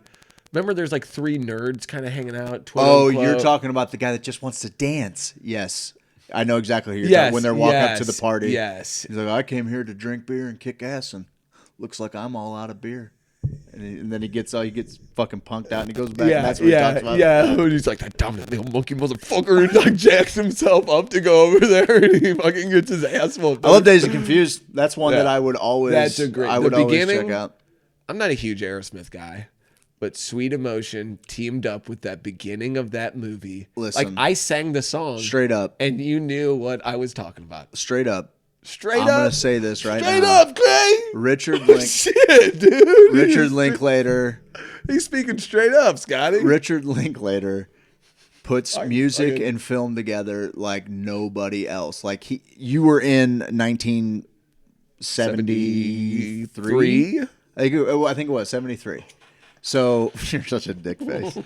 But I think we talked about that on the show a couple weeks ago. Like something kind of depressing is that movie was released in 96. Oh yeah. And we're closer to that would be like if we made a movie about 1994 Yeah, that's crazy to think or about. 2004. It would be like making a movie about that's what it was. It would be like making a movie about 2004. Man. Yeah, mortality. But like when that came out, the Mortality's 70s seemed fucking like it was wild. fucking 3 decades ago, right? Oh yeah, I was like that. Like you're like, man, that was back when my parents. But were that's like, my dad's shit. dude. My dad graduated high school in '72. That's my paddling ass. That's my dad's shit. He had one that he hung on the wall. Dude, actually, Sister Mary at Resurrection had a paddle that hung on the wall. This big. He Yeah? was compensating What was that it called? asshole. What was it called? It was called the Eliminator? erector set because I would always get an erection when he was doing it. I was 18 when he was doing it. Oh, that's good. Hey, why don't we do this? Why don't we go to break? Come Yeah, back with let's end with psychedelic. Come back with psychedelic Yes. scrapbook. Did I put it in there? Because we, yes, yeah, it's in there. I don't think I did. You did. You did. No, I didn't. I'm looking at all this right now. Oh, I can add it though. yeah, no worries. We'll come back after the break with psychedelic scrapbook because yesterday was Bicycle Day. I don't know a little bit about it. You guys. Well, that's what the whole video is. The whole psych scrapbook's going to explain to you what Bicycle Day. What the fuck Keep did talking. you just do? Keep talking. Go to studio mode, dick face. Okay, is that okay? Well, you got to transition it over. Oh God. I love that. The people right. heard all that. There we shit. go, guys. Dick face. Straight up call me. Everybody talks about 420, He meant 420, it. 420, 420. I woke up this morning and I said, what is it like to be not even to be 420 and not even be the most important drug holiday? Yeah, why do you do the that week? to them? Why do you do that to them? Because I like to. Why do you like Because I like to. that This is what I them? do, Steve. All right. So yeah, bicycle day, dude. 419. This guy was like, I didn't even know there was another drug holiday. That was in a different group. I was like, It's more important. I agree with you. listen, I love cannabis for everything. Did you get it in there? Yeah. My dude, look at you go. Oh, it doesn't seem like it. That's all right. We'll figure that all out. Listen, I want to tell you guys a little bit about Bicycle Day. On Jesus Christ. There we go. Okay, switch me back. Just a little teaser. That's awesome. I love what you've done with it. I love what you. And your intro is great to the Missouri Cannabis Podcast too. Psychedelic podcast. Your intro is great for the Missouri Cannabis The Podcast. psychedelic podcast. Which, by the I way, was just if you talking guys to myself. if you guys haven't listened to the 2 latest episodes of the Missouri Cannabis Podcast, they're great. Unsung weed heroes in history. You should check it out. I mean, it's why we know about Nikola Tesla. Yeah. You know, it's why we That's how know he got about his him shit pretty done. much. Kurt Warner wouldn't be the man he is today. Maybe Kurt without Warner him. would not be the man he is today. So here's what we're gonna do. Do you want to go to? Let's go to go break. commercial first, and then on the other side of Okay. the commercial, we will go to the psychedelic scrapbook, and then we'll talk about that a little bit. We'll give them some streaming picks of the week, maybe another movie or two, and we'll wrap this thing up. It's been a weird night. I was on tilt. It's all right. It's been a weird night. We're having some fun. I feel so great. I could do this. If this provides you value, let me know because I'll just do this. I put a lot of work into the show, and tonight I was like, well, you know what? It blew up, and I blew got to up. tell you, no, for real. At 6:30, things were looking real good around here. We were hopping, a little pep in the step. Well, I set Studio up was this all whole rocked up, thing, and then everything crashed multiple times. It's okay. So we give you what we It do. happens. Hey, stick around for our sponsors in the best way that you can help us out, help them out. That Truman's is and the Soulard. best way. We were talking about probably going to have a conversation with John Payne tomorrow for his show. We're gonna try. I don't know. We're going to give it a shot, and Zoom. but I'll he's got murder a the deal people on going on Zoom. where Kidding, our I buddy won't Sean murder everyone Baltzel, at Zoom. friend of the show, Yeah, Sean tell him about Baltzel that. has got he's got a whole fundraiser going for basically all of the workers of the bars and restaurants in the Grove area. He's gonna shave his head. John is going to shave his head once they hit $2,500, I think. 25 grand, I think. Oh, is that right? I think. I'm not so sure about that. Oh, that's for his balls. 2,500 for his head. 25 Christ. grand for his balls. Guys, stick around for these messages. We'll see you on the other side of the break. Well, I gotta hit transition now. I was out of it because I was laughing. Hey girl, where you wanna go? I don't care, I just love you. Are you hungry? Do you wanna get something to eat? I don't care, I'm kinda hungry. Well, what sounds good? Anything sounds good, you pick. How about some Mexican? No, I had that for lunch yesterday. How about we get some Italian food? Ew. Okay, now you're not saying anything and just I giving just me a want look. something delicious. What does that even mean? I want to sit outside. Applebee's, son? Applebee's No, is Applebee's. gross. I'm not Applebee's is eating good. Applebee's. I don't know why you're always Applebee's hating on fries are Applebee's. disgusting. Applebee's is one of They're my favorite darn gross. places to go ever. I'm not eating Applebee's. I wanna go to Truman's. Let's go to Truman's. Soulard, go to Truman's. I wanna go to Truman's. And Soulard, take me to Truman's. We agree on Truman's. I love Truman's. Soulard, I love Truman's. Soulard. Truman, Truman, Truman, Truman, Truman, Truman, Truman. Truman's and Soulard, a place we can all agree upon. James Carlton. James Carlton. James Carlton. Yeah.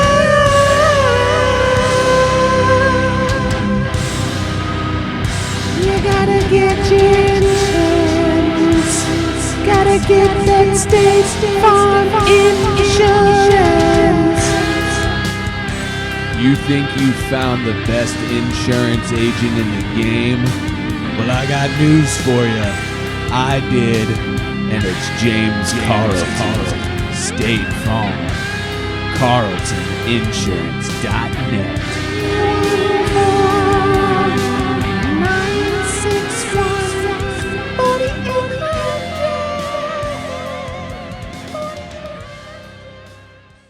Hey everybody, I'm just making this post as a little public service announcement.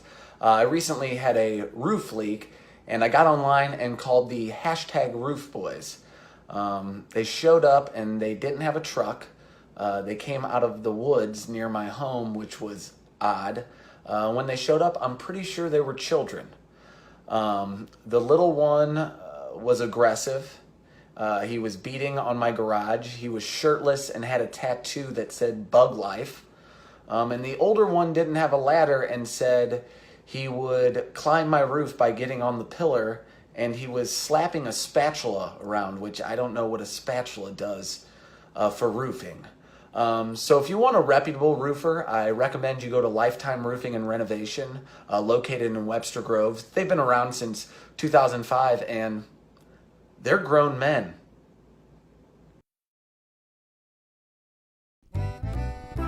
Hey guys, it's me, Kippy the Crazy Koala Bear, and I'm here to tell you about James Carlton Insurance. Kids, quiet down. It's the best. Kids, quiet down and listen to Kippy. Grown-ups need insurance, and Uncle James can help. Right on. Grown-ups need insurance. He's got the best reviews on Yelp. Grown-ups need insurance if they want to protect their house. Yes, sir. Grown-ups need insurance if they want to properly bury a spouse. That's a bit morbid. Grown-ups need insurance if they drive a truck. Okay. Grown-ups need insurance just so they don't get... Whoa, Kippy, you can't... Well, I was just going to say get in trouble. Okay, well, it you sounded don't like want you were to going get to in trouble. like you were going to say something else. James Carlton, State Farm Insurance. You can find him online at CarltonInsurance.net, or you can call him at 314-961-4800.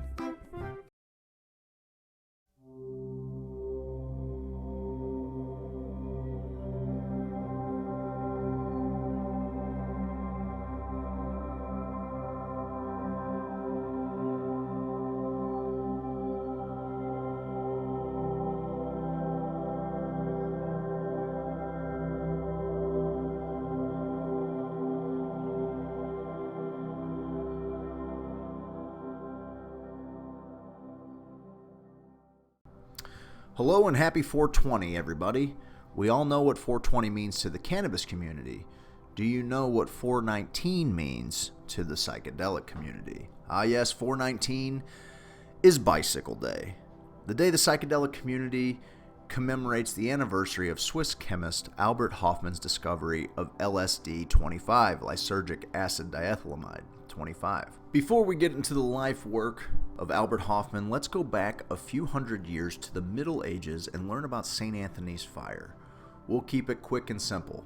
St. Anthony's fire was also known as ergotism, a poisoning due to the ergot fungus found in rye and other cereals. Acute and chronic ergotism are characterized by mental disorientation, convulsions, muscle cramps, and dry gangrene of the extremities.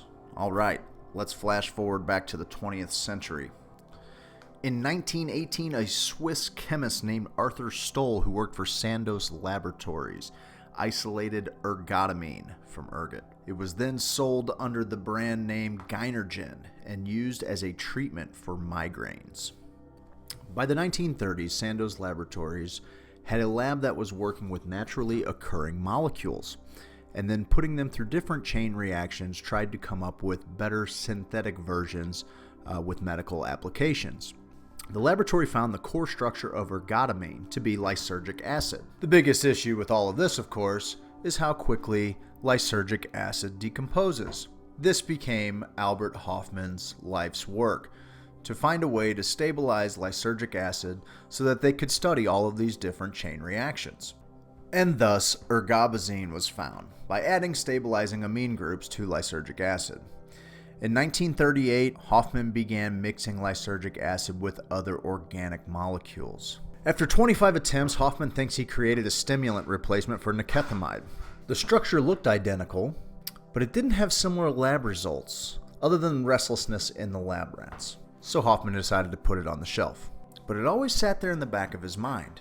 5 years later, on April 16, 1943, he returned to it to conduct further research and experiments. During these experiments, Hoffman unintentionally came into physical contact with the LSD and most likely ingested a small quantity through his fingertips. That's right, despite the urban myth that you can absorb this transdermally, there have been no proven lab results that show that it works that way. So most likely Albert probably touched his mouth, touched his eyes, maybe touched his nose, got in the mucous membrane, maybe an open wound, something like that. It did not just happen transdermally. Soon he began to feel slightly dizzy, but energized, and suspended all of his work for the day and went home. He recalls at home seeing fantastic images and colors and crazy paisleys and shapes and light, and a couple hours later, his thought process began to return to normal, and he realized that he must have taken some of the LSD by mistake. It piqued his curiosity, and he decided he needed to do a controlled experiment on his own the next time. 3 days later, on April 19th, 1943, Albert Hoffman took a dose of 250 micrograms and recorded the experiment in his journal. In his notes, he said he felt dizzy, confused, paralyzed. The visions he saw were decidedly frightening. And because it was wartime and travel was restricted, he had to cycle home, accompanied by his assistant, of course. And this is now why we celebrate Bicycle Day, in memory of Albert Hoffman's first acid trip. He feared that he'd taken a fatal overdose, called his doctor. His doctor came, found no traces of poisoning, deemed him physically fit, and a few hours later he came back to Earth a completely changed man. He conducted hundreds of further experiments and considered LSD to be very useful in psychoanalysis. He also admitted that there was potential for misuse, but felt that it shouldn't have to be banned because the potential for good maybe even outweighs the bad. There's since been several studies on LSD, including its therapeutic properties and effects on our consciousness. This work is being funded by MAPS. We talk about it often on the show. That wasn't all that Hoffman did. He manufactured a range of other drugs, and he's actually the first person to synthesize psilocybin, the main ingredient, obviously, in magic mushrooms. He worked at Sandoz Laboratories until he retired in 1971 as the head of the research department for natural medicines, and he wrote several articles in scientific journals, as well as many books. One of the books that he is most famous for is LSD, My Problem Child. It is actually available for free at maps.org. You can, it's available in a PDF form. And you can read the entire thing online. Some tremendous information in there. And just to kind of talk about where this actually led us, and why I feel like Bicycle Day is so incredibly important. Many of you are listening to this or watching this on an iPhone or potentially on a Mac product.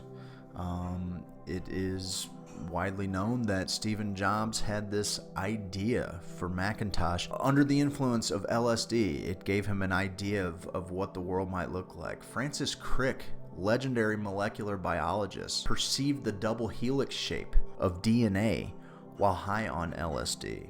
John C. Lilly used LSD. He's a neuroscientist in the field of electronic brain stimulation.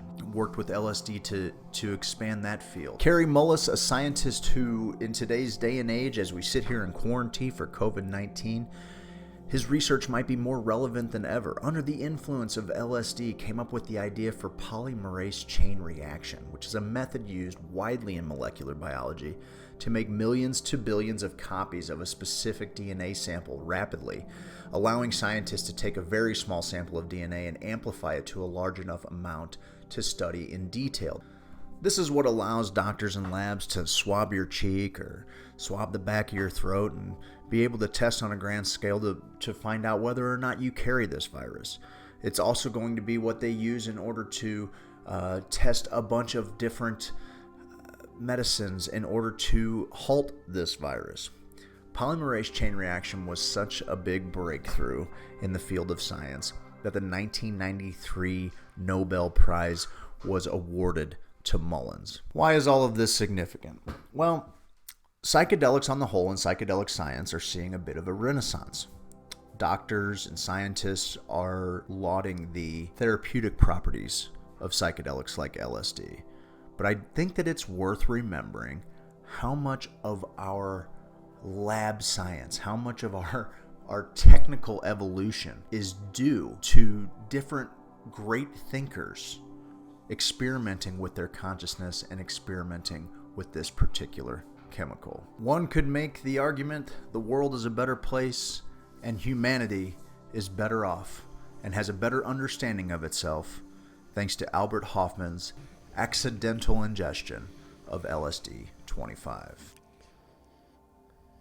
And now back to your regularly scheduled deprogramming. And we're back. Good job, bud. A little bit about Bicycle Day. It's one of my favorite holidays. Like, it doesn't get any of the recognition that 420 does. 420, bro. Well, I think it does. And No, it there was doesn't. there was some really cool stuff yesterday that I shared out. Was there ever? Maps put on this. But see, it's celebrated by a teeniest fraction. That's okay though. Grandma knows about 420. There are people, yeah, but there are, and you know what? Like, Grandma's smoking. Fast forward 10 years, dude. I mean, 420. you know, Missouri passed medical cannabis. I mean, we are on the road. Like, it's, yeah, Grandma knows about 420 because over half the country has legal cannabis. We're in the beginning stages. I mean, consider where, you know, Denver is or where Oregon is with natural psychedelics, you know, and you can kind of draw that. Yeah, you're killing me. Now you're killing me. I wasn't even thinking about it before, but here, why don't we just do this? Why don't we just do that? Is that going to be in the way of? Why don't we just do that? Oh, it disappeared. The top. Cool. Top disappeared. It's great. It's fine. Holy shit! I just posted the link to that. But where we're at with psychedelics and psychedelic legislation is where we were with weed, you know, 10, 15, 20 years ago. I know. And That's what I'm saying. It's not far away. There are movers and shakers that are coming to it. But anyway, last night, Maps put on this. It was a bicyclenight.org. It was super cool. So what it was like this landing page. I listened to the Middle Eastern DJs. And they were fucking great. Did you? That's awesome. They were had like 8 different experiences that you could do, and they ran from 5 p.m. Pacific time to 1 a.m. Pacific time. Yeah. And one of them was a talk with Alex and Allison Gray, which a lot of that art in the psychedelic scrapbook of Albert Hoffman, if you see him kind of painted, that was all done by Alex Gray. Yeah. They have a great entry from Albert Hoffman there that what a couple of freaks, that Allison read. They're my favorite. Couple neighbors to live across the fence. Oh, Alex and Allison Gray. That's who I would choose. Great call, That's who I would choose right there. I get a 2-for-1, bud. No, you don't, bud. This ain't Sasky, bud. This is Sasky, bud, and I'm getting a 2-for-1, bud. You're not in Sasky anymore, bud. Well, give me Alex or Allison Gray. He won. Listen, A Bud won. No, I'm gonna say it. A Bud. I'm gonna say it. A Bud won. A Bud is more. I don't think Hey Bud won. A Bud won. I'm calling it right now. Don't worry. We'll work on A I think Sergey won. Sergey is nothing. People don't like Russians. People aren't ready for it. He was from Georgia. He wasn't even People a Russian. Are assholes. Americans are assholes. Our fans are assholes. We just like other North Americans, Bud. But we're like, hey, Bud. Oh, that's funny. That's funny. That's funny. Yeah, so A Bud won. Are Everybody you serious? So all right, yes, fine. Yes. Fine. I'll help you. I got some ideas. Okay. All right. Remember the moose thing? Maybe Sergey will make a comeback. No, but like the whole. He can be like Boris and Natasha from Rocky and Bullwinkle. From a '90s movie. You can take on a whole Rocky and Bullwinkle model. The dejected Georgian glassblower. We also got a giveaway for this. We do, and it's also coming with this chillum. Oh, that's and a it's good also angle. coming with this native hemp extract made in Pike County, Illinois. Okay. I didn't want to turn my mic too much. but I will. Boom. Yeah, Anyway. All you guys got to do that is if you are already a subscriber to Mycelial Media on YouTube, you're in the running. How salty were people that were like, guess it doesn't pay to be a fan? They know old exactly fan. who I'm talking about. Doesn't pay to be a loyal fan. Man. You guys are all in because we you're love all you. in. We're trying to get as many people God. to subscribe. Nobody's at a distinct advantage here. Subscribe to the YouTube channel. We're going to draw it. That's all you got to do. It doesn't cost you anything. Yeah. I got a bone to pick with someone else, too. Send me a let's message. pick a bone. Tiffany Jones, who made "My Mother is a Hooker." She said, "My mother was I remember a that. hooker." It was that was a Remember we talked about it highlight during of the commercial show. break? Yeah. I wept in your arms. You still have tear I stains. do on have you. tear stains. Either that or you're lactating. I'm also lactating. But she said sorry. She texted me and said sorry. Sorry to make your yo mama a hooker joke. Doesn't seem Seriously, sincere, no Steve. offense. Seriously, no. Seriously, no offense against your grandma. I was just being silly. That's what she texted me. Just messing around. Oh, it ties into it, man. She's you can done. always, that's one of your superpowers is reading into the tone of a text. I am good at it. You are really good at it. You're That's spot on Jen. here. You were spot on here. Hey, guess what? Too. Where'd that good one go that he had? That one. Yep. Tiffany Jones is an amazing human. She's One of in my favorites. all of our things. She's one of my favorites. How about our shirt deliveries? Shirt delivery. We Ring a ding ding ding ding. Shirt delivery. Craig called me and he's like, "Hey man, we need to unload these shirts. I'm gonna pick you up maybe, and we'll drive around and hand deliver a lot of them. Maybe do a little shtick, record some stuff. I actually need to get that off the. I need to get. that Oh, for we got next some. week. We got some great footage. So this hits me as we're in the car driving to our second stop. Our second stop, because the first stop I told Craig to ring and rock them. Leave the shirt on the front step, ring and rock it, run back. He rings and rocks it and runs away with the shirt. Yeah, I thought it would be weirder if I did that and then they just opened the door and we were filming them. That's weird, dude. That's not funny weird though. You got like I don't know, it's kind of funny. You're laughing. Okay, that's pretty good. That's pretty good. You called the hot route. So hot route during the second house. No doubt. Nice little neighborhood. Great little neighborhood. Affluent fans. We run in money circles. Yeah, man. I couldn't believe it. Honestly, I was Yeah. like, I thought we were lost. For sure. On the map We're in quest. the right place here. Yeah, and so they got a real nice setup. The ring set up with. So I knew there was a camera there. They knew you were there. So I was wearing gray sweatpants. I put my junk as near the camera as humanly possible after I swear, rung it and was like, they were dark gray, so you couldn't really see the full outline, but it gives the people something to write home about. And so It's a novella. So I leave it I'm pressed up against the house, and I'm like, no one's going to answer the door to this. Would you answer the door if you saw that? I probably would. Needless to say,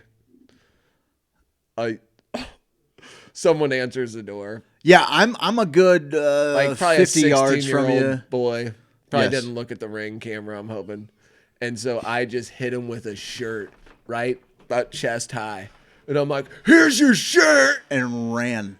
And I was like, run! Run! I was trying to figure out the new camera, so like the whole video is me like trying to figure out the zoom because it's a super hard camera thing to just press this. So the shot sucks, but then Steve starts running. I had no idea what Steve was going to do. He pelts the kid with the shirt, turns and beelines for the car. So I'm laughing my ass off. The kid's reaction, He's like, I couldn't have paid for it. He's like, whatever. Like it was like you weren't even He there. didn't Like care. nothing like even it happened. happens every day. He gets shirts thrown. People right in his just face. ring the doorbell and hide, throw fucking throw shirts a in his shirt, face. and then run away. And he's like, "Oh, great, this again, real original." I tried to run away like I had just thrown a grenade in the people's houses. Yes. that's what That's I the wanted trick. to portray. That's the Like, trick. I am getting the fuck When we got out to of Gen, here. when we got to Gen Cores, I took a real wide flank. You're gonna go last names on everybody. Yeah, fuck them. Fuck them. That's why. So You're gonna I go took a real government wide. names? I took a real wide flank. Yeah, you did. And Yeah, you did. you were They were in sneaking the up. backyard. They were doing some yard work. We saw them doing some yard work. They Mm-hmm. didn't recognize us as we busted around the cul-de-sac. We wanted to get a good getaway. Yes, we A did. quick getaway. Yeah.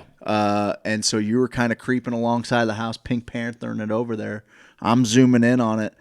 Her beautiful husband, Jay, thank you. He's working his ass off. Off. He's doing some yard work, and Steve, fadeaway jumper, just shoot. He goes, hey. And they were like, what? And like Steve, like at that point, like the shirt's already flying, and Jay turns around and it lands on his back, and he It's like the end scene of Teen Wolf when that shot is Yes. in the air. Yes. And then to cue the music right as it hit on his and back. before, like even before it got to his back, we were like already halfway gone. to the car. Gone. And they couldn't see us. By the time Jen could maybe see one of us if she peeked her head around the yard. If she didn't know who the shirt was coming from, she would have never known it any better. And then, of course, we hit up Tiffany and Adam, and that was phenomenal. It was so much fun. I hit on the side of the house. Then my cousin caught us. Their neighbors were outside, and Yes. they were like, "What the fuck? What are these two is going on?" I'm posting up behind a mailbox with my camera.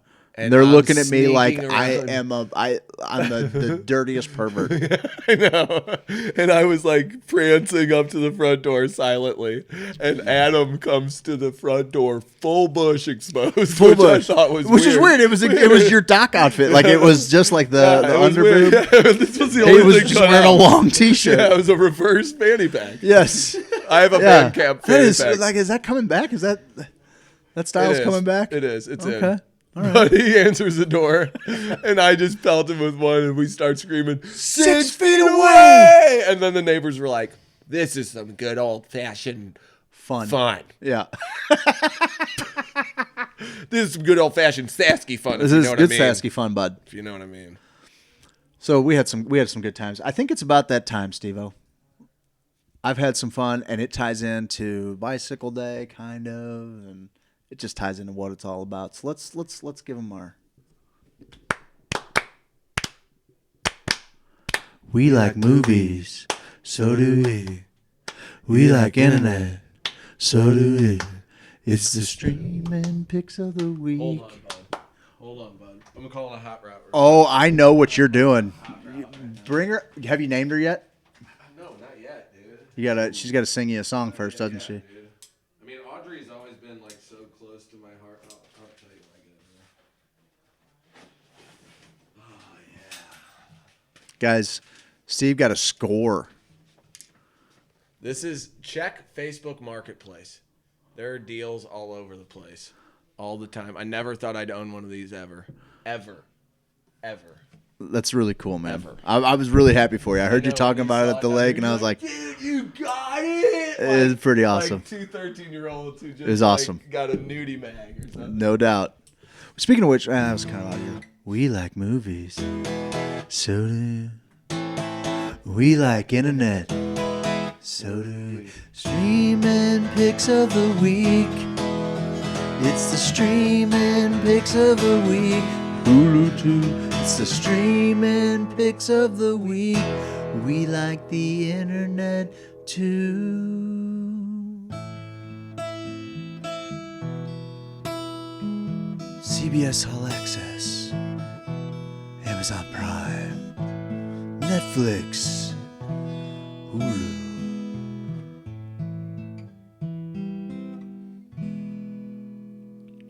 She What are you watching? plays herself. What are you watching this week, bud?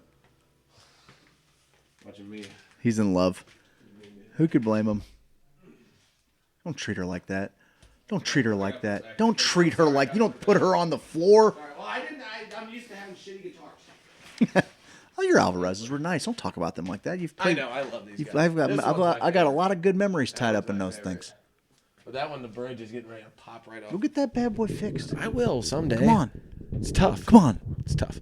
What I've been watching a lot lately, and your son Trevor is one of those kids. You're like, get away from me right now. I'm doing something. But also, he's the kid who's like, you're my jam, dude, because he gets it with river monsters. That's my pick. And the life he brings to fishing has researched. Like Oliver loves to fish. But he's like, I want to fish for a little bit. I want to check out what's going on over here. Sure. I want to see what's up. Did I get a bite? Cast for a little bit. Are people catching fish?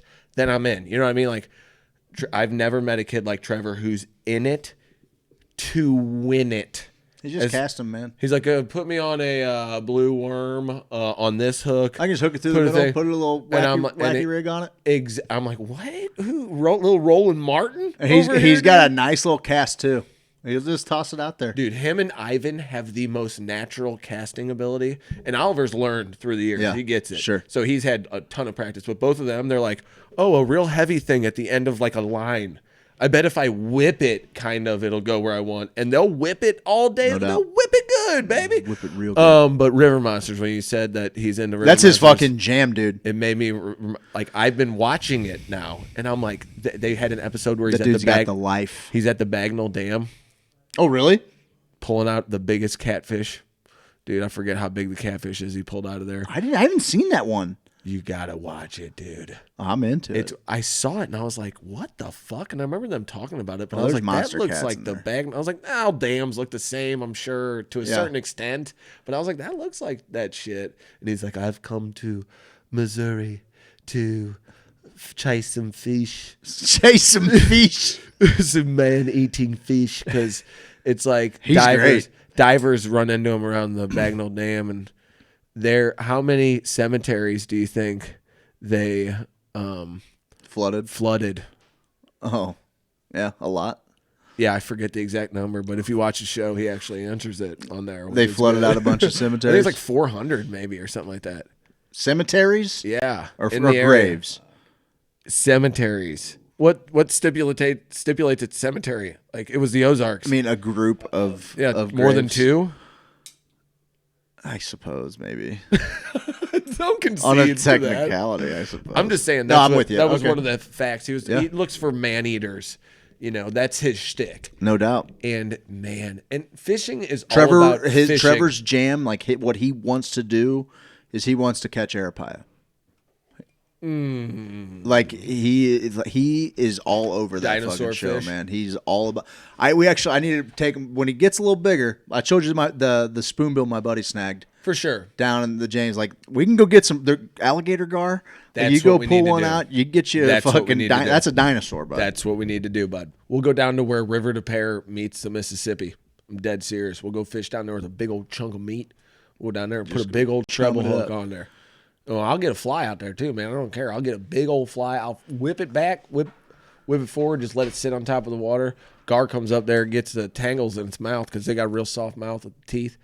So you get them real. Sometimes you get a frayed rope, and a little bit of frayed rope gets in their mouth, and they can't get the frayed rope out of there, and it tangles them all up. Oh, that And would they be start doing a maddening. dump. Get all that frayed They start rope doing in that between your teeth. catfish and garfish. They start doing that little barrel roll thing, wraps them all up in there, and you got to manhandle them out. That's good eating, dude. I like that character. Thank That's you. good. That's good.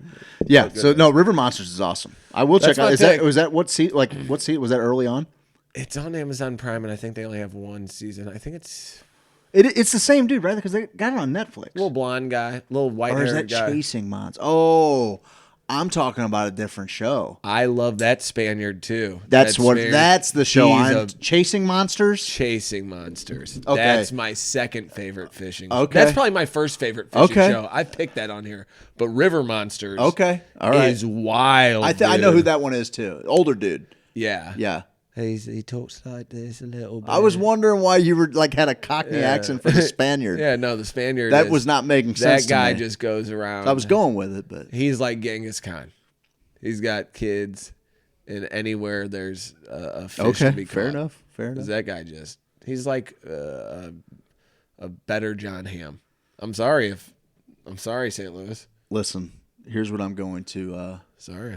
I'm so I said juiced. it. I've talked about it the last couple weeks, and I will continue to talk about it because it's the most excited I've been about us doing anything. Oh, yeah. Hoosier Own Adventure is going to be awesome. And to set the scene for people for Hoosier Own Adventure, it's a D20 kind of a D&D type game, but it's our own universe. It's Hoosiers. It's Steve and I are essentially playing ourselves. We're going to be traversing space and different dimensions in a sci-fi world of wonder, and I cannot wait to bring it to you. With that, I've been like really thirsty for some good sci-fi. Okay, CBS All Access has got 2 new Star Trek series, and Star Trek to me, like CBS. How do I watch it? they have their own streaming service. Hulu. They have their own streaming service. Hulu? CBS All Access. But I can't get it on Hulu. Maybe I can give you a link to where you can get it. But CBS All Access. It actually aired on Netflix for the first season. CBS has the rights to it, so it's not on Netflix anymore. But what I'm watching right now is Star Trek Discovery. So just a little bit. Like, I'm not the biggest Trekkie, but my dad watched Next Generation like every night. I remember in St. when it would run in like syndication, late night St. Louis. I just remember posting up with my dad and watching either Masterpiece Theater on Sundays or we were watching Star Trek, on weeknights or whatever. Tales from the Crypt on Friday nights or something like that. Twilight Zone was also no doubt that one too. So he was big into Star Trek, and I always dug Star Trek. Like, I like Star Wars, I like all that, but I always liked Star Trek because it was just people living in space. It wasn't always this big giant war. I mean, there were certainly conflicts going on, but it was like a little bit more existential, I guess. And as a kid, there were like relationships. As a kid, I didn't realize it was like Melrose Place in space. As a kid, As a kid, I didn't realize why I liked it differently. But I did, it wasn't the same. I loved them both. I like Star Wars, it's fine, but that was like all condensed into this. This is telling a long story. You're getting developed into characters. So I have a soft spot in my heart for fucking all things Star Trek. With this new show coming up, I'm like, I've been thirsty for some sci-fi. And I knew that Discovery's out. It's 3 seasons in, but I had some people talk to me about it, and I'm like, oh, I'm going to have to get to that. I'm going to have to check it out. Well, we've got some time. So I'm like, all right, when I first met you, you only spoke Klingon. Yeah, that's true. Which I thought I was like, can you tell me about your ayahuasca That's a new experience? glass-blowing character right there, the Klingon. Anyway, so I started Discovery the other night, and it takes place. It took me a minute to realize where we were in the timeline. I didn't know if it's after Next Generation, Deep Space Nine, all that. This actually runs parallel with the original series. So you're on this ship, and there's a conflict right away with this race that's been missing hasn't been seen for a couple of centuries, and that's the Klingons. So there's this conflict that's arising between the Klingons and Starfleet that hasn't been alive forever, whatever. We've now gotten onto the ship Discovery, and this chick's trying to figure it out, and they're like, they're trying to figure out hyperspace travel, and they're like, we have a broken code. We need you. This chick went to the Vulcan science school. She's like, okay. Goes through the code. She can't figure out what's wrong with it, but she knows the part that's wrong with it. Is Earth real in Star Trek? Yeah, okay, sure. Yeah, that's where I think Starfleet originates. America. Yeah. Most of the people are French, like Jean-Luc Picard. But like they were French and moved to America and then finally got shit. No, I think out. they were actually. He was like from Paris or something. Okay, they just speak English. King's tongue, you get it. We'll make the entire galaxy speak that. The King's tongue, that's right. So anyway, sorry. No, yeah. So she looks in this code. So here's this the code. I haven't gotten that far into the show. But I've gotten far enough to see the most psychic. I'm 3 episodes in. I've just started the 4th episode. 45 minutes? 40 minutes. And are they on CBS? It's the most. Yeah, it's the most. Oh, I don't know. I don't know if it's only on the streaming or if it airs in primetime. I'm not sure. Okay. That's a good question. But they're 3 seasons in. It's the most psychedelic shit I've ever seen. She's trying to figure out. He sends her down to work in the engineering room. Okay. The guy that runs the engineering room, the guy that runs the engines, Lieutenant Paul Stamets. Okay. And they're trying to figure out this hyperdrive. She's like, well, she goes, the equations look like they work out to be physics. But this looks like it's molecular biology. And he's like, you're this smart and you think that those aren't the same thing? He goes, biology is the same thing. Biology is physics at the Planck level. And so they've imagined space as having a mycelial network that runs for infinity out to the edges of the universe. And through this mycelial network, they have a fungal drive that they can just energize at any point within the mycelial network and trying to get rid of light speed travel altogether. So like it's this whole new way of traveling through space. And the first time they hit the mycelial drive, dude, it's the coolest warp you've ever seen in any sci-fi ever. You've never seen a ship warp like this on a sci-fi.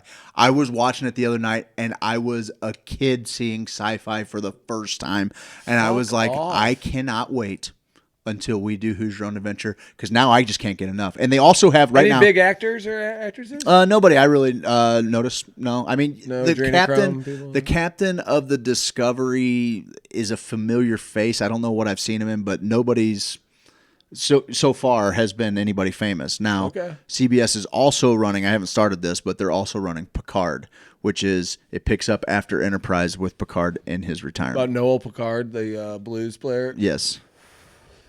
That's tight. Oh my God, we got fish and talk going on here. What do you got for comments? Let's see here. The shirt delivery was the best. Stop making fun of me, Steve. That was Tiffany. I will pay prime dollars for T. Jones tears. Oh my goodness, Jesus! Who said that? Chris Wolfenbarger. What the hell My is the matter with God. you? Hooker grandmas are cool. Hey, Germans have been warming sausages like that for years. That's a great stoner comedy. Beer Fest. Beer Fest is great. I know everybody Didn't panicked they because it do wasn't Weed Super Fest? Troopers. No, it was supposed to be Pot Fest, and Yeah. it never came to be. But that would have been. They should do it now. Yes. It will slay. What else they gotta do? It will. What do they got to do? Slamming salmon. You seen that one? Uh-uh. Oh, it's not that great.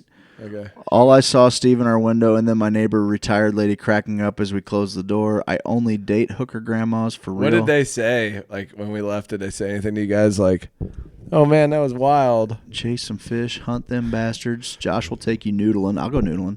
I will never go noodling. Jennifer Bear, I've never been noodling. You've I been wanna know noodling? more.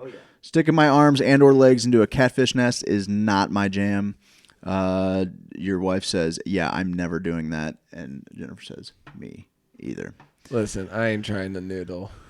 I like a rod, a reel. When I caught that bass, remember when I caught that bass and I told the story? I had to hand reel that thing in there. Yeah. Should I get into it? No, but You had to catch the pole that was hooked to the fish. I had to catch the line. The line that was hooked to the fish.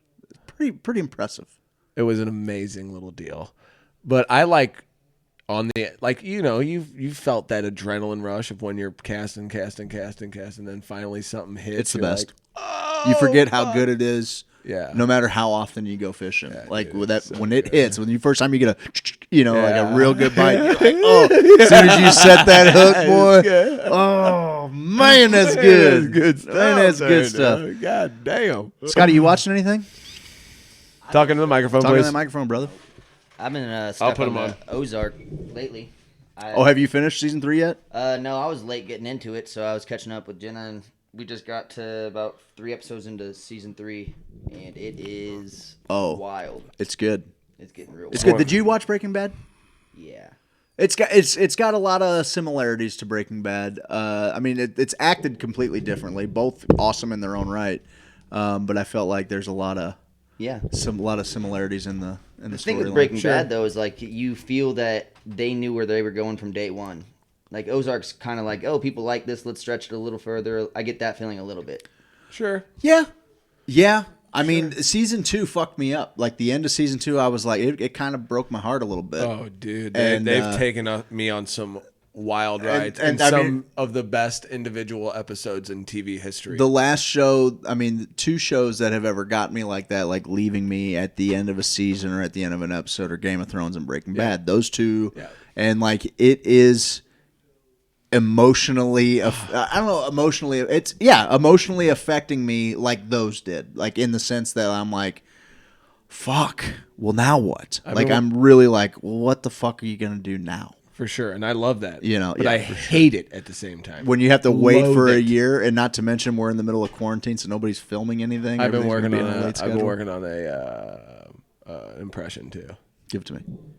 Hey, crow, Jon Snow, you crow, you're just a dirty old crow, Jon Snow. This is topical, man. This is like it's pretty good. Huh? Poignant on the I think I saw a What are you crow. talking about? You ginger minge? No, thank you. There was a crow the other day, and I was like, "Get out of here, crow!" Jon Snow, you little crow. Happy 420, guys. I told him to get right out of there. Happy Bicycle Day. You mentioned today's Kristen's birthday on 420. It was Diane Elkin's birthday on Bicycle Day. Happy birthday, we got Diane. some cool fans. We got some cool fans Cool for sure. fans. Hopefully Really, you guys super learned a little cool. bit tonight. I don't know. I dig our new setup, and I want to commend you on putting this whole thing together, bud. Bud. I really do. It's going to be pretty neat being able to show you guys all of our We don't even clips have and the whole zooming into camp. 'em. We have 2 things We bought- more on the way.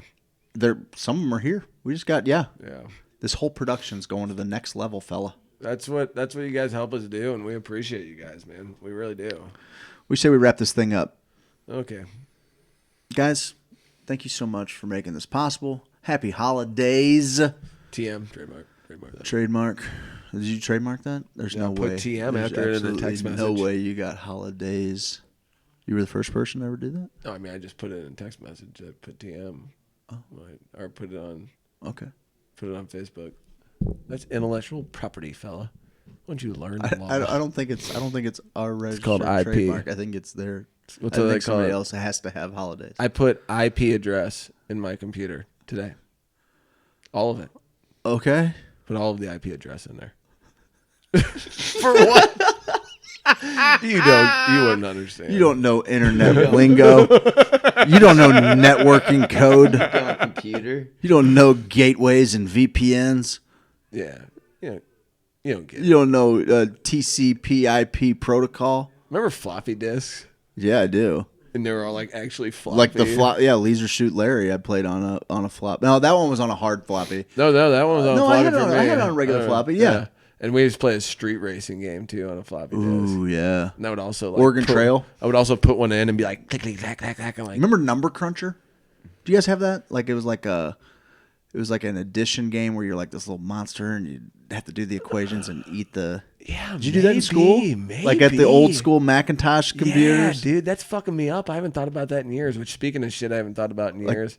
Small Wonder. I rewatched Small Let's Wonder. hit this real quick. You fucked me up. I don't even know that I want to. You kind of fucked me up. It is because Small Wonder. Everybody from our age loved Small Wonder. It's about that little girl that was a robot, and she helped out the family and just became like a little daughter of the family or whatever. And As a kid, it seemed like fantastical, but also like totally. I would. It makes so much sense that I would just have a cool. robot sister that was infinitely strong. Makes totally sense. Does awesome, crazy stuff. Yeah. But then there was also that show where the girl talked to the dad in the little space cube. Okay, so you barely even started what the hell talking is about in it. Out of This World. Out of This World. You barely even. You were talking about Small Wonder, and all I could think about. I mean, I remember Small Wonder because I used to always think that Billy Corgan was the little boy, and that was, I think, a pretty long-running urban legend. Yeah. But whenever you brought it up, Early days of the I internet. immediately thought of Out of This World. Yeah, I just me thought too. it was so cool. It had So- like that little glowing pyramid. Yes. That she talked to. Yes. Yeah. So tell me what your discovery was. So, and I've been down the rabbit hole a few times now, but I wanted to rewatch them because I was like, oh, that's kind of crazy. And I wasn't rewatching them to see, like, was I primed for anything weird? Wasn't even going there. Did not have that thought in my head. With all of the shit, taking everything into consideration. I was looking to get away from. I'm like, cool show for my youth. Yeah. It's like step by step or whatever. Pippi what I mean? Longstockings. What? Punky Brewster. Yeah, okay, That's what I meant. okay, That's what I okay, meant. yeah. Yeah. Okay, it's better. Yeah, Was Pippi Longstocking, was she a cartoon? Yeah, I think. Whatever. A sexy Halloween costume. Okay.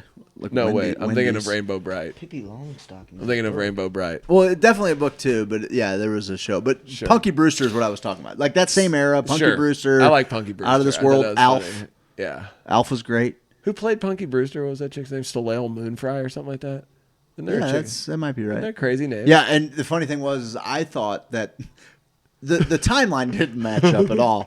But for some reason, I Which is thought the hot. girl from Fast and the Furious Was her? was her. The one an that idiot. Paul Walker's wife. You're an idiot. Okay, so Small Wonder. Yes. The first episode, it's a dad talking about like AI computers and shit, and you're like, damn, this dude's way ahead of his time. Like, and he's worried about work, and the guy was always kind of a weird guy. He talked like this, and honey, leave me alone. I'm not going to eat dinner tonight because I got a big work thing to worry about. I work at a tech company. And that's like, and the kid's like, oh, Dad, you need his veins popping out of his head again, Mom, all that stuff.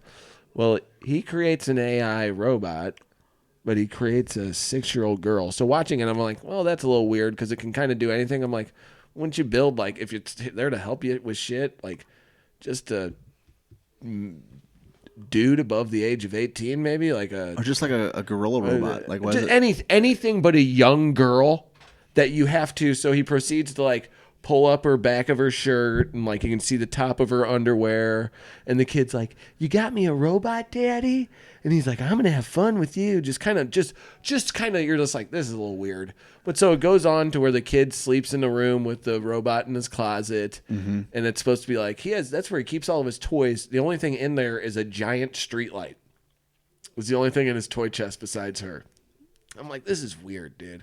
So she comes out and he's like, hey, I have to change my clothes and I'm going to be in my underwear. Could you turn around? And she's like, oh yeah. Like, and I'm like, why do they even why call it- are why they would you even even write that going in? here? Why would you Why write is this that into even it? any part of this? So I'm like, this is fucking killing my youth or whatever. So I'm like, switch it over to the fucking other show. Out of This that I World. like, yeah, Out of This World. And she's supposed to be like 13 or 14. Mm-hmm. The mom comes in going, do you have any super special powers? Because she's starting to get powers, you know, Mhm. like her dad was a spaceman or some Stop shit. in time and all that, yeah. So she's like, no. And she's like, Mom, I already know about, I'm not getting any of these. I'm flat, but I already know about sex. And I'm like, again, why is this like It's like the first episode? The first thing in the first episode. Like the mom coming in frantically like, we've already had the talk. I know where babies come from and all this. I'm like, why are they making that like so normal to be like, let's talk about, that stuff. I'm glad you. Thank you. See, that was you should've- restraint. I heard exactly what you said. It was like a slot heard machine, and it exactly had the what most you horrid shit, and it said, "Don't say anything at Yeah, all." bar, and bar. I was like, "Fine, I'll do it at the end of the show." But yeah, they were both just creepy. Just made me be like, "What the? Why?" There's so many jokes to make with that show. No doubt. There's so many jokes doubt. to make. Those didn't. Yeah, you got a fucking alien and you have a robot. Yeah, cool. Literally make some- anything up. And then I did think it was weird where the first episode of Alf, he has a 3-way with the parents, which I That thought was kind of. I mean, at least they set a good tone Yeah. for where the series was going to go. He's like, listen, Peter, that was the guy's name? because I he think. ate cat all the Listen, time. Peter, if listen, you know what I Peter. mean. One way or another, I'm eating a little pussy. Thank you. I'm sorry. I kind of stepped on that. Fuck, I'm sorry. You do. I was finishing it anyway. yeah, I yeah. didn't give a fuck. Oh, Whatever, that it's is still 420. good. There's 3 people That here. Who was still gives a good. shit? All right, guys, we did it. We fucking did it. 420. We Thanks. got Hey, this it's a late giveaway. show.